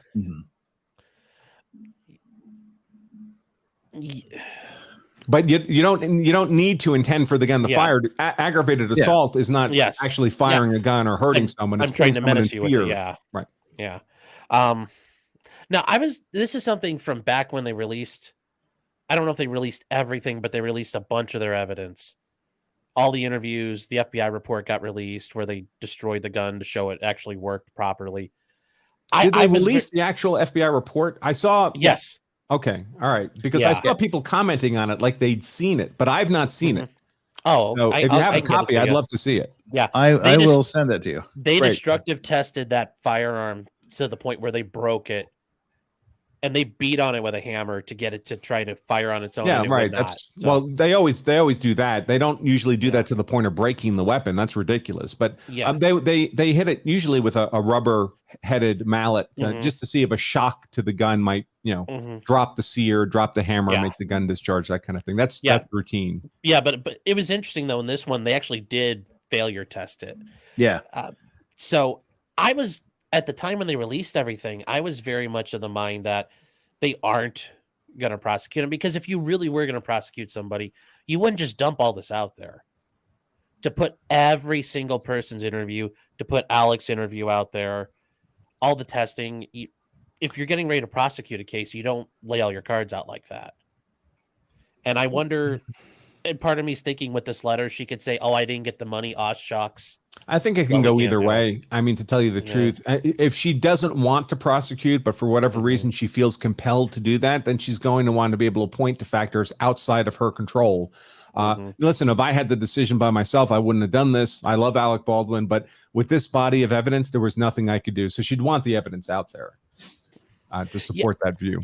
See, that's how I thought. I could see her doing that at the end, but I just, while you're still, it's not even a year old, I just think that's still, I don't know, a little premature. But again, if it were you or me, listen, I've been involved in plenty of cases that involve these kinds of accidental shootings. Oh, yeah. Accidental. I shouldn't use the word accidental. It's a term of art that wouldn't apply here. Yeah. These kind of reckless shootings, and they're prosecuted routinely.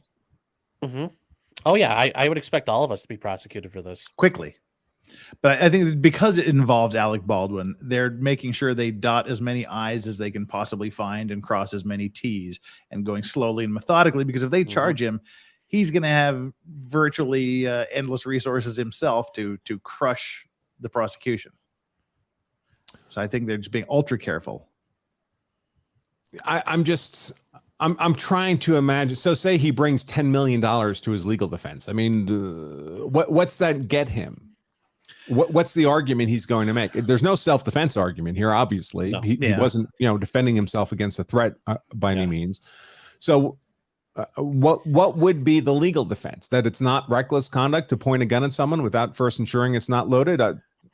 That's a hard sell. He's talked too much to.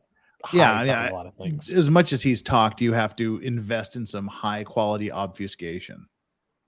Right. I mean, if he hadn't been doing all this stupid talking, because we all know, right? You have a right to silence. You can't be compelled to incriminate yourself. But if you are talking, the things you don't say can incriminate you. And the fact that he did all this talking and never claimed, "I didn't know it was a gun," well, he can't make that claim now. It simply wouldn't be credible. But if he just kept his mouth shut, his lawyer could now be saying, Alec, by the way, is there any possibility, wink, wink, wink, you had no idea that was a real gun? He'd be like, oh yeah, no, I didn't know. But he can't make that claim. It was a real gun? What? Yeah. Yeah. Even in the arbitration agreement we were just looking at, they said Alec knows what he's doing. He's been trained for decades with firearms. Right. Yeah. Yeah. You can't do that stuff. And I've spoken to other people I know who are Hollywood actors. I'm not going to drop any names, but they get routinely trained in handling firearms or in lots of movies where guns are involved. And they tell me, listen, we would never point a real gun at another human being. You point a little bit off to the side. The camera can't tell. And if the gun, heaven forbid, somehow miraculously discharges, the bullet misses them and you haven't actually killed somebody. Or they would check themselves. They would ensure that they were competent to determine whether or not the gun they were holding was actually going to put a hole in somebody. But I mean, like, what kind of idiot would do that anyway? That's the fact that we're even talking about this is just utterly bewildering to me. The same kind of guy who lives a millionaire's lifestyle and has staff that do everything for him. You think he makes his own plane reservations? You think he makes his own restaurant reservations? I mean, people do things for him. He needn't worry about that. That's what peons are for. Yeah. What makes this reckless is that he killed someone as a result. Oh, it's just... you need to loosen your tie and go no tie Branca here. We need to go full on no tie Branca today because this is so frustrating to me. You would have someone who is such an arrogant asshole that is so above everyone that he's telling the person whose job it is to train and make sure they're safe. Oh, I don't need your cross draw training. I'm an actor. I've been trained. And refusing the training. Or have you seen the other people they're investigating saying, yeah, okay, I've been acting longer than she's been alive, but that's her job, so I let her do it and I listen to her. But just to be that attitude is just what infuriates me. And if he doesn't get charged, I'm going to be pissed. And I don't know why I'm going to be pissed other than because I'm a decent human being sometimes, I think. Yeah, and trust me, the last people that Alec Baldwin would want on his jury is anybody who's familiar with firearms. I mean, I've been around guns my whole life. I've been a competitive shooter since I was a little kid shooting small bore rifle. And I'll be honest with you, I've shot thousands of matches. I've been a safety officer overseeing other shooters for safety purposes at thousands of matches over the decades. And so I've been around a lot of people shooting guns, but guns make me nervous. They're dangerous. If I'm around other people who are shooting guns and I don't know who they are, I'm scared because it's so easy to do something stupid. It's different when you're at a match, because at a match, there's only one person with a loaded gun who's handling a gun at a time, and you're carefully watching that person. Everything is very rigidly controlled. But anytime it's kind of a loosey-goosey environment, I don't want to be there myself. So the more you know about guns, the more sensitive you are to how dangerous they are and how carefully they have to be handled. And that's exactly why when I go back to the States, I only go to the indoor organized ranges and not the ones out on the west side of town, out in the middle of the cow pastures where it's a line of old picnic tables and a big berm set up in the background where anybody can just go. That freaks me the hell out. Oh, even indoor ranges. If I'm around people I don't know, that still weirds me out to go to a range. The main one I go to is in Salt Lake. It's where the Salt Lake Gang Enforcement Unit does their training, and it's a very, very nice thing that has hawks watching over you constantly. So Ian was saying that in some of the competitive events he's been involved in, they specifically prohibit cross drawing in the competitions because you're drawing an arc across several people while you draw it. Well, in competition shooting, there's the 180 rule. If you break the 180 rule, you're done. And when even for safety violations like that, you're done. Sorry, you're going home for the day. That's it. Have a good one. Maybe you can come back later. And if you have you negligently discharge, sorry, you're not coming back ever again.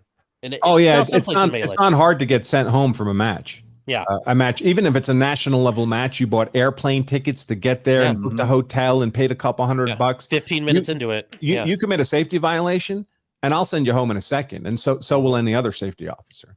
That's because people will the safety die. record at these competitions is so extraordinarily good. I think maybe once in 20 years someone's injured at one of these events with a firearm. It almost never happens because we are so rigorous about the safety practices. Well, Ed, I'm getting ready to send you the report for the email. What email should I use and tie that into? I'm sure if someone found themselves in a self-defense situation, there might be a good source for them to look to. Where would they look for that? I'll message you my email. Okay. I hate to say it on the internet because then the bots pick it up, and then I got to change my email address again. But anyway, plug yourself here. Yeah. I do actually have something. I do have something to share. Let me see if I can. Can I share my screen through you? Is that a thing that we can do? Yes, that is. All right, let me see if I share can. at the bottom. Yeah. Let me see if I can find that. I got a little image here. And while he's doing that, all right, please go to Law of Self-Defense. And if you know who I am, you don't know who he is, you have your priorities wrong. You definitely need to know Law of Self-Defense. Go there for some amazing videos and some amazing educational thing, such as this. All right. So what this is, folks, is once or twice a year, I teach a full day course on self-defense law. We have one coming up this Saturday. 3 days from now? This Saturday, it's the second one, the last one for 2022. It'll be at least 6 months before we do another one. It's all everything you need to know to make yourself hard to convict if you're ever compelled to use force in defense of yourself, your family, your property, all taught in plain English. Learn it all in one day. And we're doing something we've never done before. And that is we're going to broadcast the first hour for free for everybody. Cool. So it'll be on our YouTube channel. And then after the hour, we're going to cut over just to the students who paid to be in the course. You'll have an opportunity to become one of those paid students if you want to. Just register for the course in real time. You don't have to, though. But if you go to lawofselfdefense.com/YouTube, you'll see the scheduled Saturday morning. It starts at 11 a.m. Eastern time. And you can just click the reminder thing on YouTube, so you don't forget to come. But the first hour of this 6 hour plus course we're just making it publicly available. And from there, you can make a decision about whether or not you'd like to stay for the rest of the class. And that's this Saturday, October 1st, 2022 at 11 a.m. Eastern time. So something to think about, folks. Just go to Law of Self-Defense YouTube channel. If you Google it, it'll pop up at lawofselfdefense.com/YouTube or youtube.com/law of self-defense. Any of those will bring up our channel. And you also have a book, which I would hold up if it wasn't literally on the nightstand next to my bed right now. That's it. The book. You can get the book for free. This is a simple one, folks. Simple URL to remember, lawofselfdefense.com/free book. We just ask that you cover the what we have to pay the postal service to get the book to you. But the $25 cost of the book will eat. Or you can order the book from Amazon, and they'll charge you $25 for the book plus shipping and handling. So up to you. But I would suggest getting the book for free. And the book is fascinating. I was like, because it has the basic laws of self-defense for all 50 states. Yeah. So, I mean, the way self-defense, defense of persons law, so self-defense and defense of others works in the U.S. it's about 80% the same across the 50 states. This is very old law, folks. It goes back to the ancient Greeks and Romans, and even before then. It goes back to animals, natural law. I mean, animals defend themselves from attack. So because it's such old law, and of course, American law comes from Old English common law before we were even a country. It's very common across the 50 states. The one major difference among the states is whether or not you have a legal duty to retreat before you can use deadly force in self-defense. And people think that's an exceptional circumstance. But in fact, 39 states are stand your ground states, including some states that might surprise you, like California is a very aggressive stand your ground state, actually. There's only 11 states that impose that legal duty to retreat. But in terms of the rest of the law, it's pretty much the same across the 50 states. Now, of course, they all have their own statutes and jury instructions and court decisions, but the underlying principles are very common. So what our book does is it covers those principles. So no matter what state you're in, they would apply. And where there is variance, like stand your ground or duty to retreat, we point out which states are the exceptions there. It's a fascinating book, and it's free, so why not get it? Crazy. If you're not willing to spend, I forget what we charge, $8 and change maybe for shipping and handling. If you're not willing to spend $8 something to get it here to Korea. So yeah. If you're not willing to spend $8 to be hard to convict, if you're ever attacked by a criminal predator, I don't know what else to do for you. And I missed a super chat a while ago. This is a weird segue, and it's not getting us anywhere. Eve Barlow's Rotten Crotch says, pro-choicers right now. I didn't know I was being plowed by a real dong. How was I supposed to know it was going to go off? Right. Yeah, got nothing to add to that, Eve Barlow's Rotten Crotch. But I don't even know where to segue from there. But thanks. But I mean, something I mean, I asked Ian, I don't know, I can't remember if I asked you, Sean, or not, but the first thoughts when Alec Baldwin has just put a bullet through literally through another human being and into another, and he goes into the sheriff's office, lawyerless, and he's talking on the phone to his wife about where the kids are going to go for the weekend and whether to visit. How stunned were you by that? I mean, if you're asking me, people do it all the time. So it's an incredibly stupid thing to do, but it's unbelievably common, especially arrogant people who feel they can talk their way because they're privileged. I mean, really privileged, not in the woke sense, but they actually have genuine privilege because they're rich and famous, and that's got nothing to do with politics per se. Rich and famous people have always had privilege. That's the benefit of being rich and famous.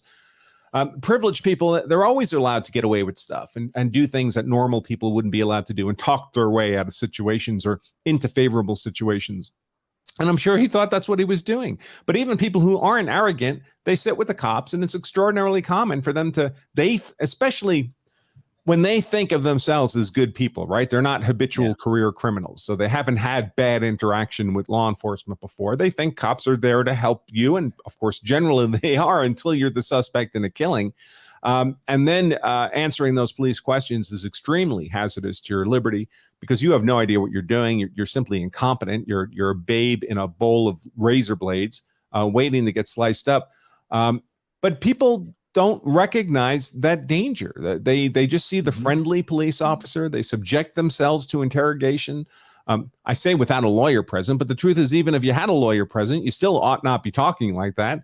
Your lawyer ought not let you be talking like that. If there's things that need to be communicated to law enforcement, you ought to communicate those things to your lawyer, and then your lawyer can make, we're prepared to represent statements to law enforcement, the kind of statements that can't be used against you in court because anything you say can be used to incriminate you. But if your lawyer's merely representing what we might be prepared to say in the future, to the best of my knowledge and belief, right? Oh, and I've done that all the time. I could say, so if we're prepared to talk about X, Y, and Z, that can't be used against you. I can say, we can talk about all kinds of things. Yep. That's why I think the sheriff that did these investigations was very, very skilled in being friendly. I mean, the beginning of the armorer's first round of interrogation, she was like, I think I need a lawyer. I think I should have my lawyer here. And she was just like, well, that's a decision for you to make, but we're just talking here. You can stop at any time. And if you feel like you need your lawyer, just tell me and you can get them. But well, here's this sheet that just talks about your rights. It was a woman doing that interview. Two women, I think. Yeah, they would have been deputies. Actually, the sheriff, I think, is a guy. So there's only one sheriff, and then sheriff's deputy. And by the way, when you do that, folks, when you're like, oh, I don't know, maybe I should have a lawyer. That is not an assertion of your right to counsel. I mean, your assertion of your rights has to be unambiguous. So you have to say, I am asserting my right to counsel. I am asserting my right to silence. If you're wishy-washy about it, well, they can be wishy-washy about their response. Like, well, you can do that if you want, but maybe you want to talk to us first, and it won't be necessary to spend that kind of money and blah blah blah blah, and off to prison you go. Yeah. And then she was so smooth when she said, "Now here's the rights. It's just a formality. Just sign that." Okay. In fact, I just did a show a couple weeks ago. I had an old friend of mine on. He's a retired FBI special agent and very, very highly trained in interrogation. In fact, he had been detached to Guantanamo to do some interrogation of the terrorists there back in the day. And now he's retired, so he can talk about a bunch of this stuff. And I had him on to explain how interrogators work, how they're trained. Folks, you are not on an even playing field with that person. They are a professional, trained, paid for. This is their career, interrogator. That's what they do. They are artists at what they do.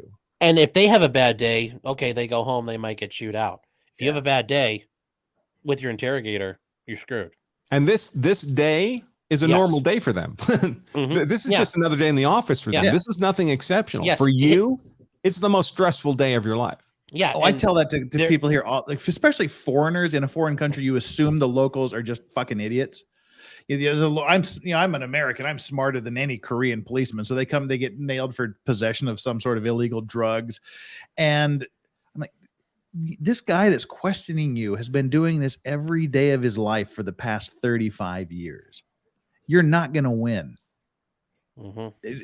And that's why we with the deputy sheriff, yeah, right, the sheriff's deputy that was questioning Hannah, in 15 minutes she had Hannah completely forgetting the fact that lawyers existed on planet Earth, and she just talked.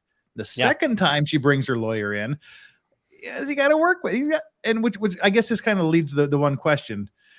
How do you differentiate between being questioned as a witness versus as a potential suspect? You can't, so you should assume you're a suspect. Yeah. Well, anything you say as a witness, treat you like a witness. Yeah. How do you know you're being questioned as a suspect? You got Mirandized. That's how you know.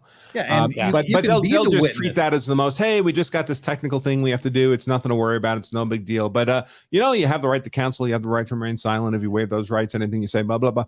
Do you understand these rights? Would you sign this waiver for us? Thank you very much. Now, you need anything? Cup of water, coffee, anything I can get for you, and maybe you can tell us what happened. So they'll make it sound like they're questioning you like a mere witness. But if you're Mirandized, it's because they're looking at you like a suspect. Yeah, and that's what a lot of times what the Korean police will do. Even someone they know did it, they will interview them as a witness to begin with. And you give them your big statement, and they go, okay, we want to bring you back in here tomorrow to follow up on some of these things you said. And then they read you your rights and go, yeah, I remember yesterday when you were talking about this. Let's talk about that some more. And suddenly you're facing charges. Yes. Yeah. And that's the thing. If the police are talking to you, that's how you know something's up. Now, there might be, yes, there's some obvious times where that's probably not the case. But generally speaking, if the cops are talking to you, it's not looking good for you. Because even, let's say you might be a witness, you're going to screw up, you're going to say something, you might say something they weren't prepared for.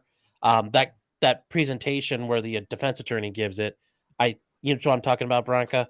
He gives it in the law school. It's from like 10, Professor James Duane. Yeah, that is the greatest example of you can talk yourself into so many problems. The never talk to police guy. If especially if you're sitting in the police station, that yes, you need to. There's no way for you to discern, and you won't know. There's the shut the fuck up guys. If a police talks, you just shut the fuck up. That's it. That's all you need to do. Yeah, you don't know. And literally every one of these people, went in without a lawyer. Yeah, every one of them. Yeah. By the way, I don't agree with everything Professor Duane had to say in that video of his. I did a lengthy 2-part debunking of parts of that. If anyone's interested in that, they can go to lawofselfdefense.com/Duane, Duane. And I actually reached out to Professor Duane to talk with him about, some of the differences I had with what he was communicating there, but he won't talk to me. So yeah, because you scare him, I'm sure.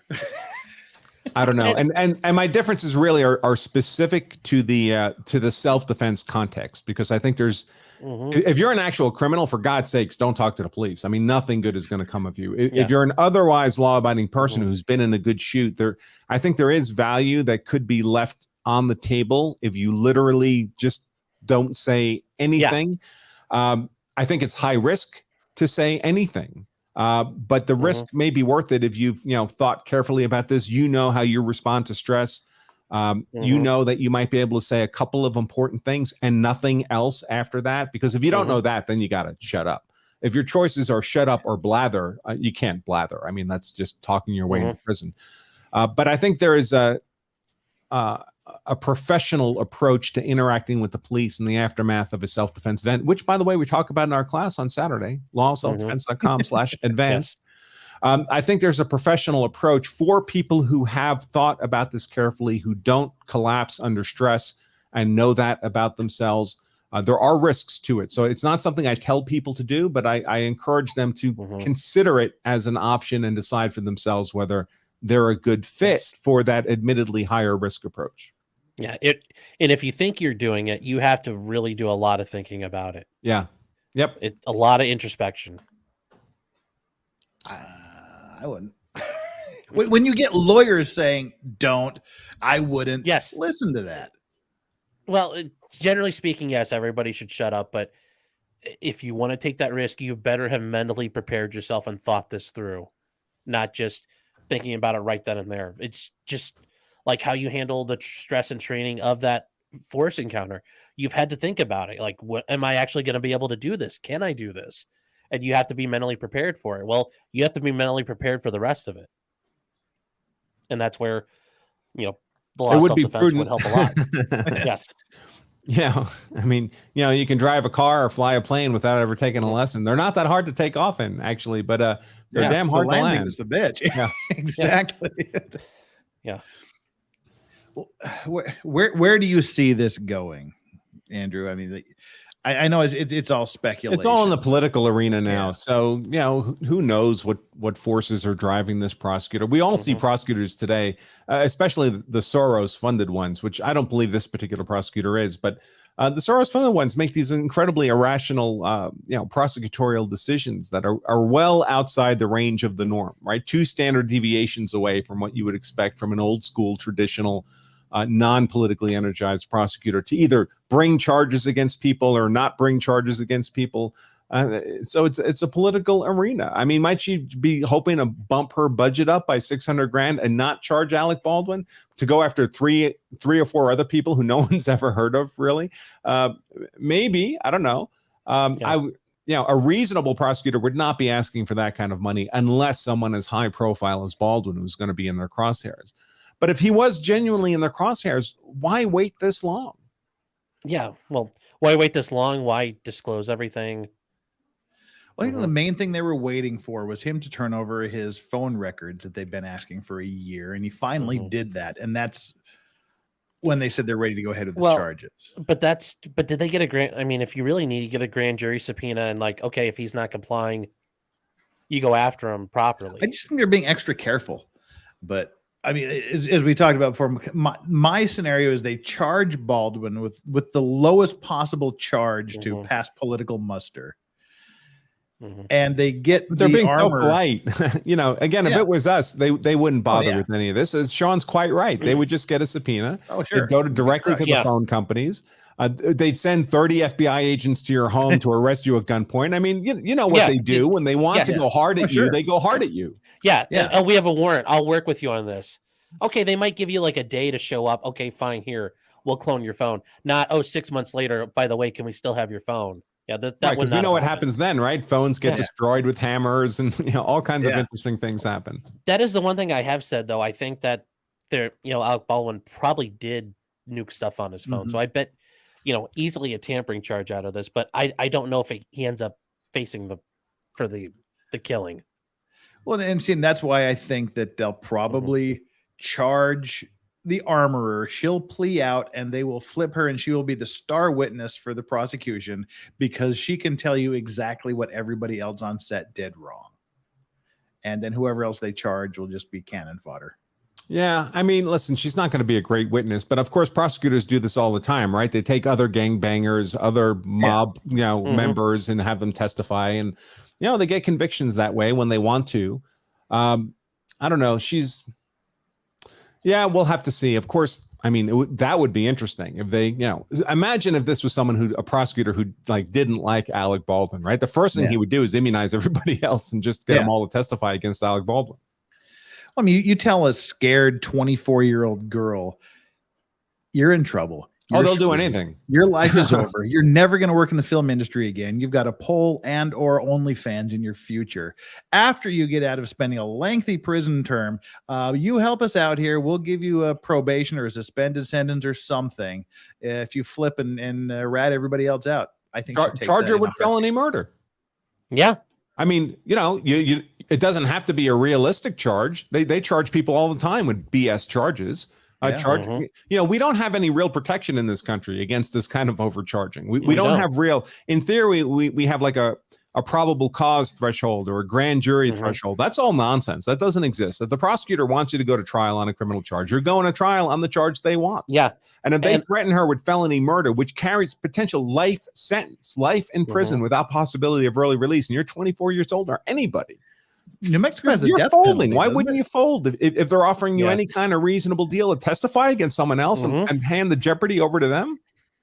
Yeah, and if Bronco, if you're sitting there as her attorney, you could say, I think this case is really shitty and it's going to be horrible, but you also have to tell her they're offering you a felony where you might only serve a couple of years. Like, I can't tell you that's not something you need to consider, because do you really want to risk going to prison forever? Yeah, because that is a hell of the a risk gamble. of conviction is never zero, folks. Yeah. If you're in front of a jury, juries are completely unpredictable. They're dangerous, unpredictable creatures. And I tell every case I work on, I tell the clients, if we put you in front of a jury, I don't care if you're the most innocent client I've ever worked for, there's a 10% chance you get convicted and sentenced as if you were the most horrible person ever convicted of that crime. Well, in law school, my torts professor always referred to the jury as the 12 ignorant slobs. You just don't know. Yeah. There's no way to know what you're going to get. For a third of the recovery, what are you going to tell the 12 ignorant slobs listening to your story? That's kind of how we would phrase those things. It's 12 people from your community, and you might get the 12 smartest people. You might get 12 complete morons. Yeah, not from her community. Yeah. from the local community, right? She's not from there. Yeah. Yeah. But it's wherever you do this at. Right. So, she's not a member of their community, right? She's an outsider who came in and is accused of doing horrible things within their jurisdiction. Scott Cardinal, the internet historian, asks a question. But first, Hypershot, thank you so much for the hot dog super sticker. And Scott Cardinal asks, did Baldwin approach the victims at all, or did he just walk right past Helena while she was dying so he could go outside and call his wife? Some of the other people who were interrogated were saying that David Hall, the assistant director, and the safety guy was screaming at everybody to get out, get out, get out, so the first responders could get in. And I think he just left, and that's when you have him walking around with the cell phone going, what am I doing? And another super sticker, a good job Fox super sticker, it looks like. Thank you so much, Elron Butters. But yeah, I don't think he... in fairness, he may not have known. He may not have known he mortally wounded someone with that shot. He found out right? she died during his interview. That's when they got right towards the end when they got the short statement. Yeah, but at the scene, there's an accident. Everybody needs to clear the room. Yep, that's pretty reasonable. I wouldn't hold that against him. I mean, you don't need to. He's got other stuff. Right, he's got bigger things to worry about. Yeah. Somebody had mentioned in the chat, I saw, like, what could you get from his phone that could help? Well, it's not necessarily things from before, after the shooting, but from before the shooting. He's saying, he could have texted his wife saying, "Man, I wish I had checked to make sure that gun wasn't loaded." That too, yeah, right, yeah. Or he could just, in the days leading up to it, like, I can't believe this director. She's so goddamn annoying. I'm going to scare her tomorrow, or any number of things you could say. She needs to be straightened out. Yeah. Or he said, you know what? On second thought, I'm glad it was a live round now. I mean, I can see him saying that, though, unfortunately. Or he could be saying, hey, because they had a couple accidental discharges already on set. Yeah. So if he's texting and he's aware of those, you wouldn't believe the safety problems here. We actually had a couple guns go off. And then he didn't check to make sure the gun was unloaded before he pointed it at somebody. Yes.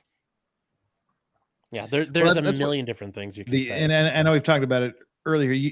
I would really recommend watching the interview of the co-star, Jensen Ackles. His interrogation, he was interviewed as a witness, was stellar. He was just saying, she's younger than me. I just listened to her. He was talking about how he said, I don't care who hands me that gun or what they tell me about it. I am checking my damn self to see what's in that, to make sure. And even after I check it, the very first thing I do is I dry fire 6 shots towards the ground just to be extra sure.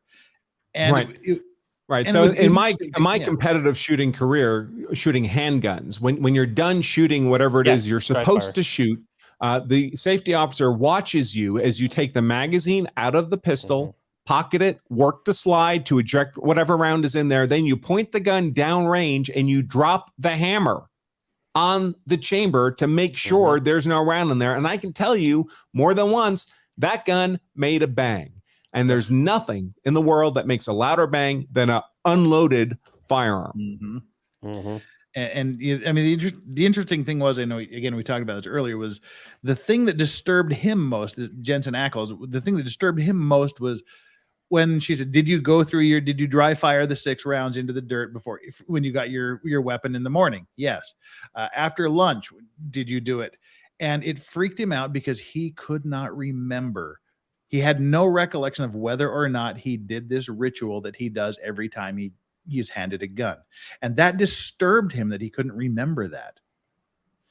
And I mean, the guy was just spot on. And he was talking about how he was freaked out and his wife was freaked out because Alec Baldwin was supposed to be pointing that gun at him a few minutes later. And he was righteously indignant about the whole situation. That's what happens. That's beautiful why interview. it's reckless conduct, because you're creating an unjustified risk of death to someone, because you're not taking those very modest. This is not an 8-hour process to ensure a gun's not loaded. It takes a few moments. And by the way, even if it took 8 hours, you'd still be expected to do it. I mean, don't point it. Don't touch this part. He's been making movies for 40 years. Yes. He doesn't need to be told it, but he should be told it, and he should listen when he's told about it. If you're going to be handling inherently dangerous instruments, if it's going to be a real gun, and by the way, that could well change in the movies if they wanted to spend the money. They could have props that were non-functioning, that looked just like real guns, but were incapable of firing around. The only reason they don't do it is because it would be expensive. It's much cheaper to simply buy a real gun. And maybe I'm the weird one in the group. I mean, all my friends think I'm insane when I do this, but I compare it to when I get on an airplane, I have the damn safety briefing virtually memorized for each airline that I've ever flown on. I don't need to listen to it, but I shut the fuck up and listen to it. And you're better than me. I don't listen. I know. I just do it out of weirdness, and I will reach down and make sure that life vest is under my seat. I just do it. Yeah, I liken it to this. You don't have to do it. You don't need to do it. You know better than whoever's telling you about it. I just figure I'm not getting off that plane alive. If something goes wrong, it's all over. Fight Club, they got smiling faces during the airplane crashes on the drawings, and But I mean, we're dealing with something that can literally delete you in seconds, and the arrogant and the frivolity with which he handled it and talks about it is astounding to me. I just can't wrap my mind around someone that arrogant. And I don't know if he's just like, if he's putting on some bravado to sort of try to Jedi mind trick people, or if he really is this big of just a slug of a human being. If you're willing to disregard the risk, you can be nonchalant about it. And most of the time it'll be fine until somebody dies. And then when somebody dies, you're held accountable, or ought to be held accountable for that result. Well, I mean, that's why we call them accidents. Because they happen not regularly and not planned. They're unplanned for events. Yeah, we have to be careful. So the word accident for lawyers, it's a term of art, and it means an unfortunate result for which there is in fact no legal liability. It's unforeseeable. No one could have predicted. No one's at fault. Yeah, that's a genuine accident. And say, if I don't know, if Adam Baldwin were struck by lightning and that's why the gun went off, that would be something unforeseeable, not within his control. That would be a genuine accident for which but even then he'd be pointing the gun at a human being. So unless he went at the second he was hit by lightning. Yeah, right. Anyway. So, but that's why that's what it would take. There's 4 rules of gun safety, right? I mean, there's presume every gun is loaded. Ha ha ha, Alec. Don't point a gun at anything you're not willing to destroy or kill. Yes. Right? He did that one too. Keep your damn finger off the trigger until you're ready to discharge the gun. And arguably he did that too, although you don't need to have done that. He's got enough liability even without that. Even if the gun were somehow broken so that playing with the hammer would discharge the gun, there's no death unless he points the muzzle at the woman, right? So that's the creation of the risk. And then of course know your target and what's beyond your target. And we know where the muzzle was director. Yes. It would be the director behind your target. Following just one of them generally keeps and there's still 4. bad. There's 4 because if you break any one, you're probably okay. I mean, if you have your finger on the trigger and the gun goes off, but it's pointed in a safe direction, okay, nobody died. Not a good thing, but nobody died. So they're redundant with each other in a way to create a multifaceted, multi-layered safety system. But he broke all of them. Yes, he did. Yeah, like literally all of them, and you have to work to do that. or you have to be reckless, which is the basis for the criminal liability. I guess we're just gonna have to kind of see how this plays out over the next few weeks, see who the lucky 1 to 4 people she plans on charging is. Yeah, And well, I guess they gave her half the money, right? They gave her $300,000. Yeah. So with I mean, the option to ask for more later. now she'll be obliged to move forward with something. I believe she's planning to spend a chunk of that money on a special prosecutor. So I mean, she appears to be. She looks to me like she's starting to see this as just a hot potato case. She just doesn't personally want to be involved in, and so she's going to hand it off to somebody else. That's increasingly common in these politicized kinds of cases. It was like 130,000, I think she wanted for a lawyer, for lawyers' fees, and there's 200 and something for experts, and like 80,000 for office supplies, and like some other things thrown in. But yeah, there's 150, 160 earmarked for lawyers. Yeah. Yeah, it doesn't really feel like enough for 4 trials. 100. No. But I don't know. I don't know. Maybe she's just supplementing her office staff. I don't know. Because of course she's paid regardless, right? Her staff is paid regardless. All that infrastructure. I mean, that's one of the reasons we say that prosecutors have effectively infinite resources, because they're all there anyway. It's not like the criminal defense attorney is only there if you pay them. The depositions are going to be very, very interesting. I love depositions. They're one of my favorite things in the world. It's probably my favorite part of being a lawyer is being on depositions. You get people under oath, you get them on camera, and frankly, you get to do kind of a low-key interrogation yourself and see if you can lull people to say the words you need them to say to advance the interest of your client. Especially, by the way, which I don't know, did they do any of this? I guess they did the interviews in the police station. The people were willing to talk. But getting depositions early is really, really important, because if you get it early, you begin to lock people into their positions. Their recollection is theoretically the best it's going to be, and they haven't yet been subject to political pressure or biases or other interests that might lead them to start remembering things differently for purposes of bias. And you have an opportunity to impeach them if they do start changing their story. Impeach them with those early depositions. But depositions are great. Everyone thinks they're a good liar until they're in a deposition with a skilled attorney, and then it all goes into the shitter after that. Well, see, this is 80,000 for office supplies. WTF? That's actually a really, really conservative estimate for 4 trials. Yeah, all this stuff gets expensive really fast. Especially photocopies, all kinds of stuff. Yeah. Transcripts at multiple dollars per page, thousands and thousands of pages of transcripts, and you get a lot of go online to like quill.com, guys, and like start looking at office supplies, even if you buy in bulk, and just think about how much that adds up to after a while. Yeah, a good day for Dunder Mifflin, I guess. Yeah. Yeah, it all adds up. Every folder, every pen, you got to pay for it, and it's all got to be accounted for, because the county auditor is going to be all over it. But yeah, don't take any of those Post-it note pads home, folks. Yeah. Don't let your client Amber Heard abuse the Post-it note privilege during trial. It costs you money. Right. Well, at least she only needs 1 sheet of paper, right, for the entire trial. She doesn't actually write anything down. her instantly disappearing ink pen. Oh God, just that can't go away fast enough. But anyway, the grift is real, but it keeps coming back.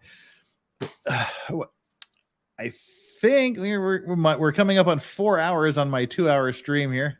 I always love it when other people come on and it gets into a really good discussion and someone brings a new dynamic to it. Too bad Ian actually had to go to work and do other trials. That would have been fun to have everybody here together. Yeah. So what was his take? I mean, obviously he's in Canada. I don't know anything about Canadian law at all. But he's in Canada. He has familiarity with guns and safe gun handling and so forth.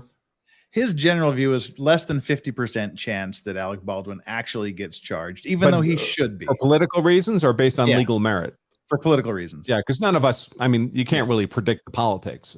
The legal merit you can make an assessment of. Yeah, which is pretty damn clear. Yeah. Well, there's no question really on involuntary manslaughter. I mean, it's the elements are there beyond any reasonable doubt all day, every day, twice on Sunday. The question is, do they want it? Yeah. If they don't want it, then it doesn't matter what the legal merit is. I don't think they want it, but after reading the way she phrased the letter, I mean, it's like the third sentence in, Alec Baldwin shot and killed this lady. Yeah. So we need money. It's a lot of money. It's a lot of money if you're not going after Alec Baldwin. If you're just doing 4 prosecutions of 4 normal people. For what? I mean, there's no murder here, right? These aren't murder trials. Would the others be guilty of involuntary manslaughter? I mean, their creation of risk here is, I mean, clearly there's an intervening factor, right? there's Alec Baldwin. So I think it would be a stretch. Might there be other lesser degrees of criminal liability for other things, endangerment and things like that? But, you don't need that kind of money for that kind of trial. But unless you're going after Alec Baldwin and he's got millions of dollars to bring to a legal defense, and then you better gear up. But yeah, just the way she wrote that letter, it nudged the needle a couple points for me towards, okay, this could happen, but I'm still on the side of it now. So do you guys have the letter too? Because I didn't see the letter. I just saw the news report on the letter. Did they release the letter itself? I do. It's a short letter. We can whip that up right now. And if you can send that to me, I'd appreciate it. I don't have any immediate use for it, but it'll save me having to dig it up. Just DM me the email address. Oh yeah, right. I forgot, of course. Let's see, Baldwin. I'll send you my email. Wasn't the Baldwin documents? It was in the. We did. You already put it in private chat for me. Oh, I did. All right. Well, let me just do a quick copy and paste here, and then we'll bring it right up. It starts out like it's very, very strongly worded right from the get-go. We need money because Alec Baldwin's killing people is essentially what it says. All righty, bring this up. Emergency funding request for Rust. The 4th line down. Many individuals handled the gun, but before that was during the filming of this movie, Alec Baldwin shot and killed Helena Hutchins and injured Joel Souza while rehearsing a scene. That's kind of right to the point. Alec Baldwin killed somebody, so we need money. And they anticipate prosecuting up to 4 individuals. They want the 635 because they need to go to the legislature for the special appropriations. They have the breakdown here and all the reasons why they need the money. 156 for the investigator, 39 for paralegal, 39 for PIO. So they're going to be doing some processing here. 225 for expert, 79 for office. Total 635.50. Did you show them that opening paragraph? Yeah. Oh, okay. What do you think about that, Andrew? Just the way that's worded. I mean, they're not exactly burying the Alec Baldwin association here. Well, and Ian sort of felt they were doing that to justify asking for that much money. Oh, we have to go after this big guy, so we need a lot of money, and then they don't prosecute him, and they use that to bury the other people. I mean, maybe, but we're speculating, right? So we can't mind read. Certainly, that's a possibility. It would be a pretty obnoxious thing to do, to collect the money based on the ruse that you're going after Alec Baldwin when you're really going after these other people who really no one's going to care about. I mean, this is not going to be a media storm if Alec Baldwin's not a criminal defendant in these trials. But that's pretty harshly worded. I mean, like just straight out of the gate, 3rd sentence. Alec Baldwin shot and killed Helena Hutchins. Yeah. I mean, well, she could have said, unintentionally, accidentally. I mean, she could have softened the language if she'd wanted to. Or Helena Hutchins was, died on this day. Yeah. She could have phrased it a bunch of different ways. Yeah. But they unfortunately died in a firearm incident. I mean, she could have made a completely passive voice. Which lawyers are good at. Yeah, and that's the thing. I think she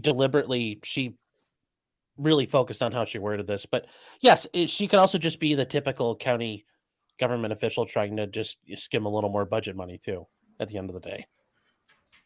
Yeah, it sounds like a lot more money. I mean, I don't think her office is that big, but it could be. I guess I don't know. Hey, you can have a office retreat to Oahu or something maybe.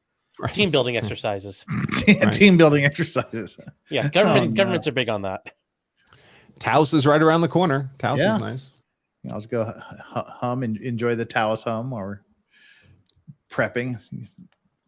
Go on our spiritual journeys to prosecute Alec Baldwin. I mean, I mean, it's just stunning that this is even a thing that we have to discuss.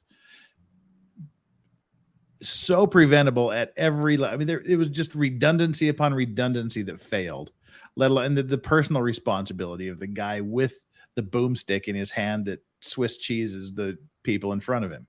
Yeah. I mean, of course, it's a terrible tragedy, right? A woman died, a mother, a wife died for no good reason. Someone else was, suffered a gunshot wound. I mean, he apparently, I guess he's doing fine. I don't know, but that's not a pleasant experience. Yeah. On the other hand, if everyone was a responsible adult human being, we wouldn't have much to talk about. And I wouldn't have much of a job. I mean, yes. I tell my wife all the time, listen, we're in a growth industry. As long as people keep shooting each other, we'll be able to pay the mortgage. And it doesn't look like American society, at least, is getting safer anytime soon. It looks like things are trending the other way. So yes, no, I agree. I kind of, I'm not worried about having to switch over to only writing wills anytime soon. And I mean, that's a bit of a professional hazard. Is we earn money when people kill, maim, injure, hurt, and damage other people. So I mean, lawyers, doctors, and policemen probably have the sickest sense of humor of anybody on planet, because we see all of this all day, every day, and you have to joke about some of this, otherwise it would crush you. And then, I mean, you start with the premise that I don't have a job if everybody is getting along and nobody's doing something stupid or getting hurt.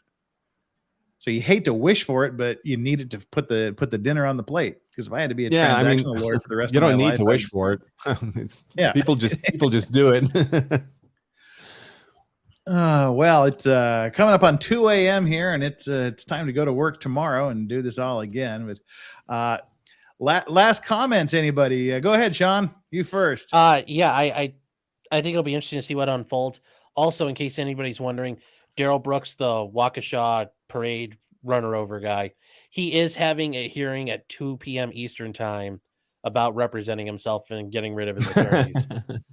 So we'll see how that goes, and we'll see if he keeps up the sovereign citizen shtick. Oh, yesterday he tried to do the whole, well, the state's not the victim, and the names are on all capital letters, so I don't think this is right.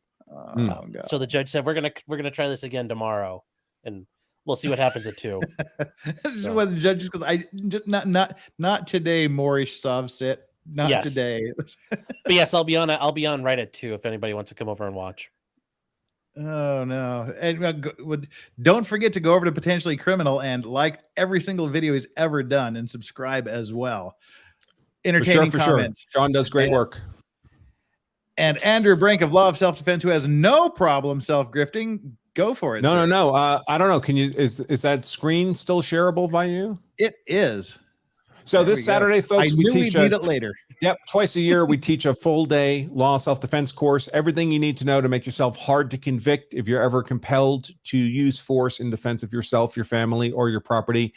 Learn it all in one day, folks. And we're doing something this Saturday is the course, Saturday, October 1st. We're doing something we've never done before. Is we're going to simul-stream the first hour of the class on YouTube and Rumble.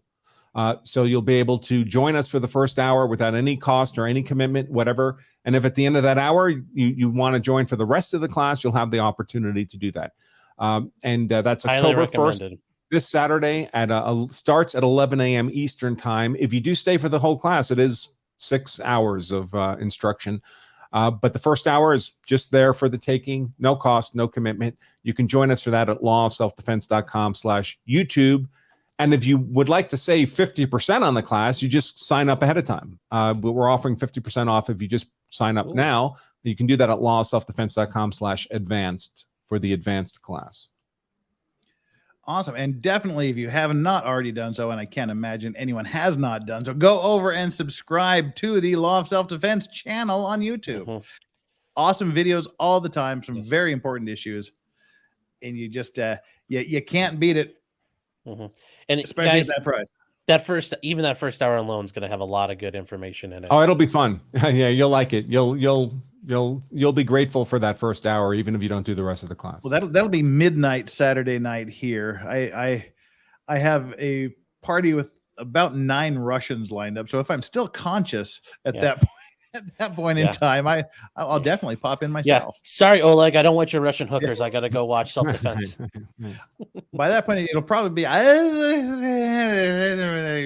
We'll see, because we party hard with the Russian friends, and me. Hey, I'm Legal Vices. I'm here every day.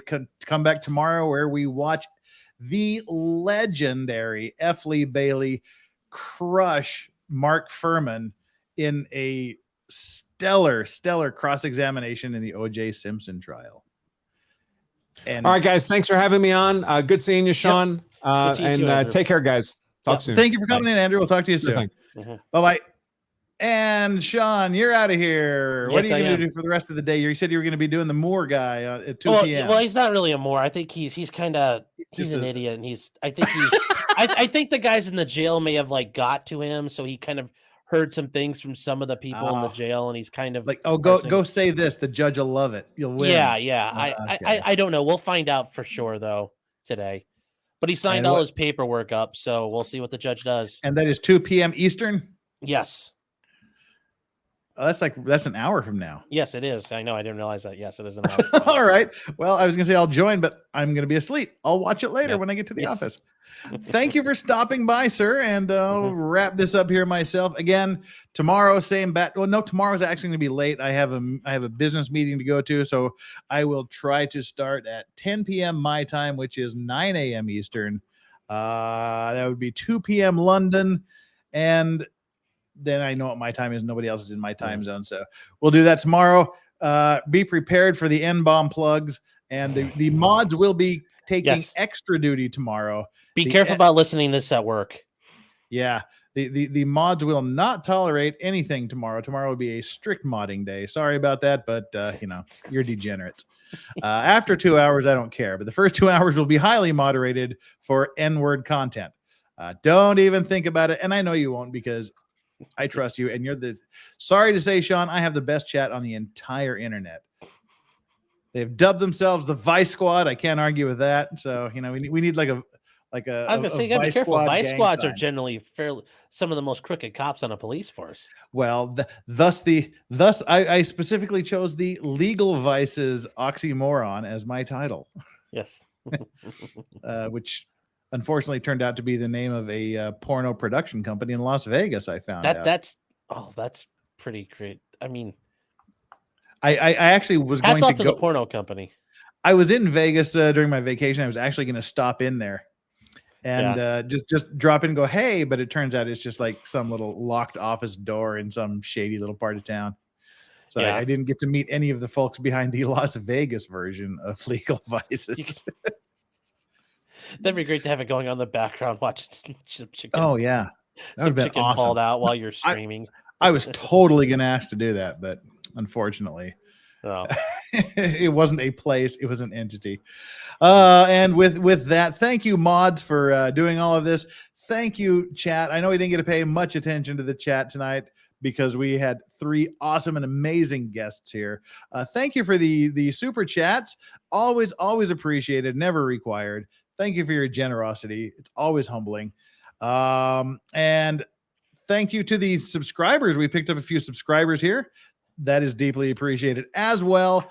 And until we meet again tomorrow to watch the O.J. Simpson continuation, take care. And as I always say, whatever you do, do not forget to enjoy your legal vices. Bye now. Bye.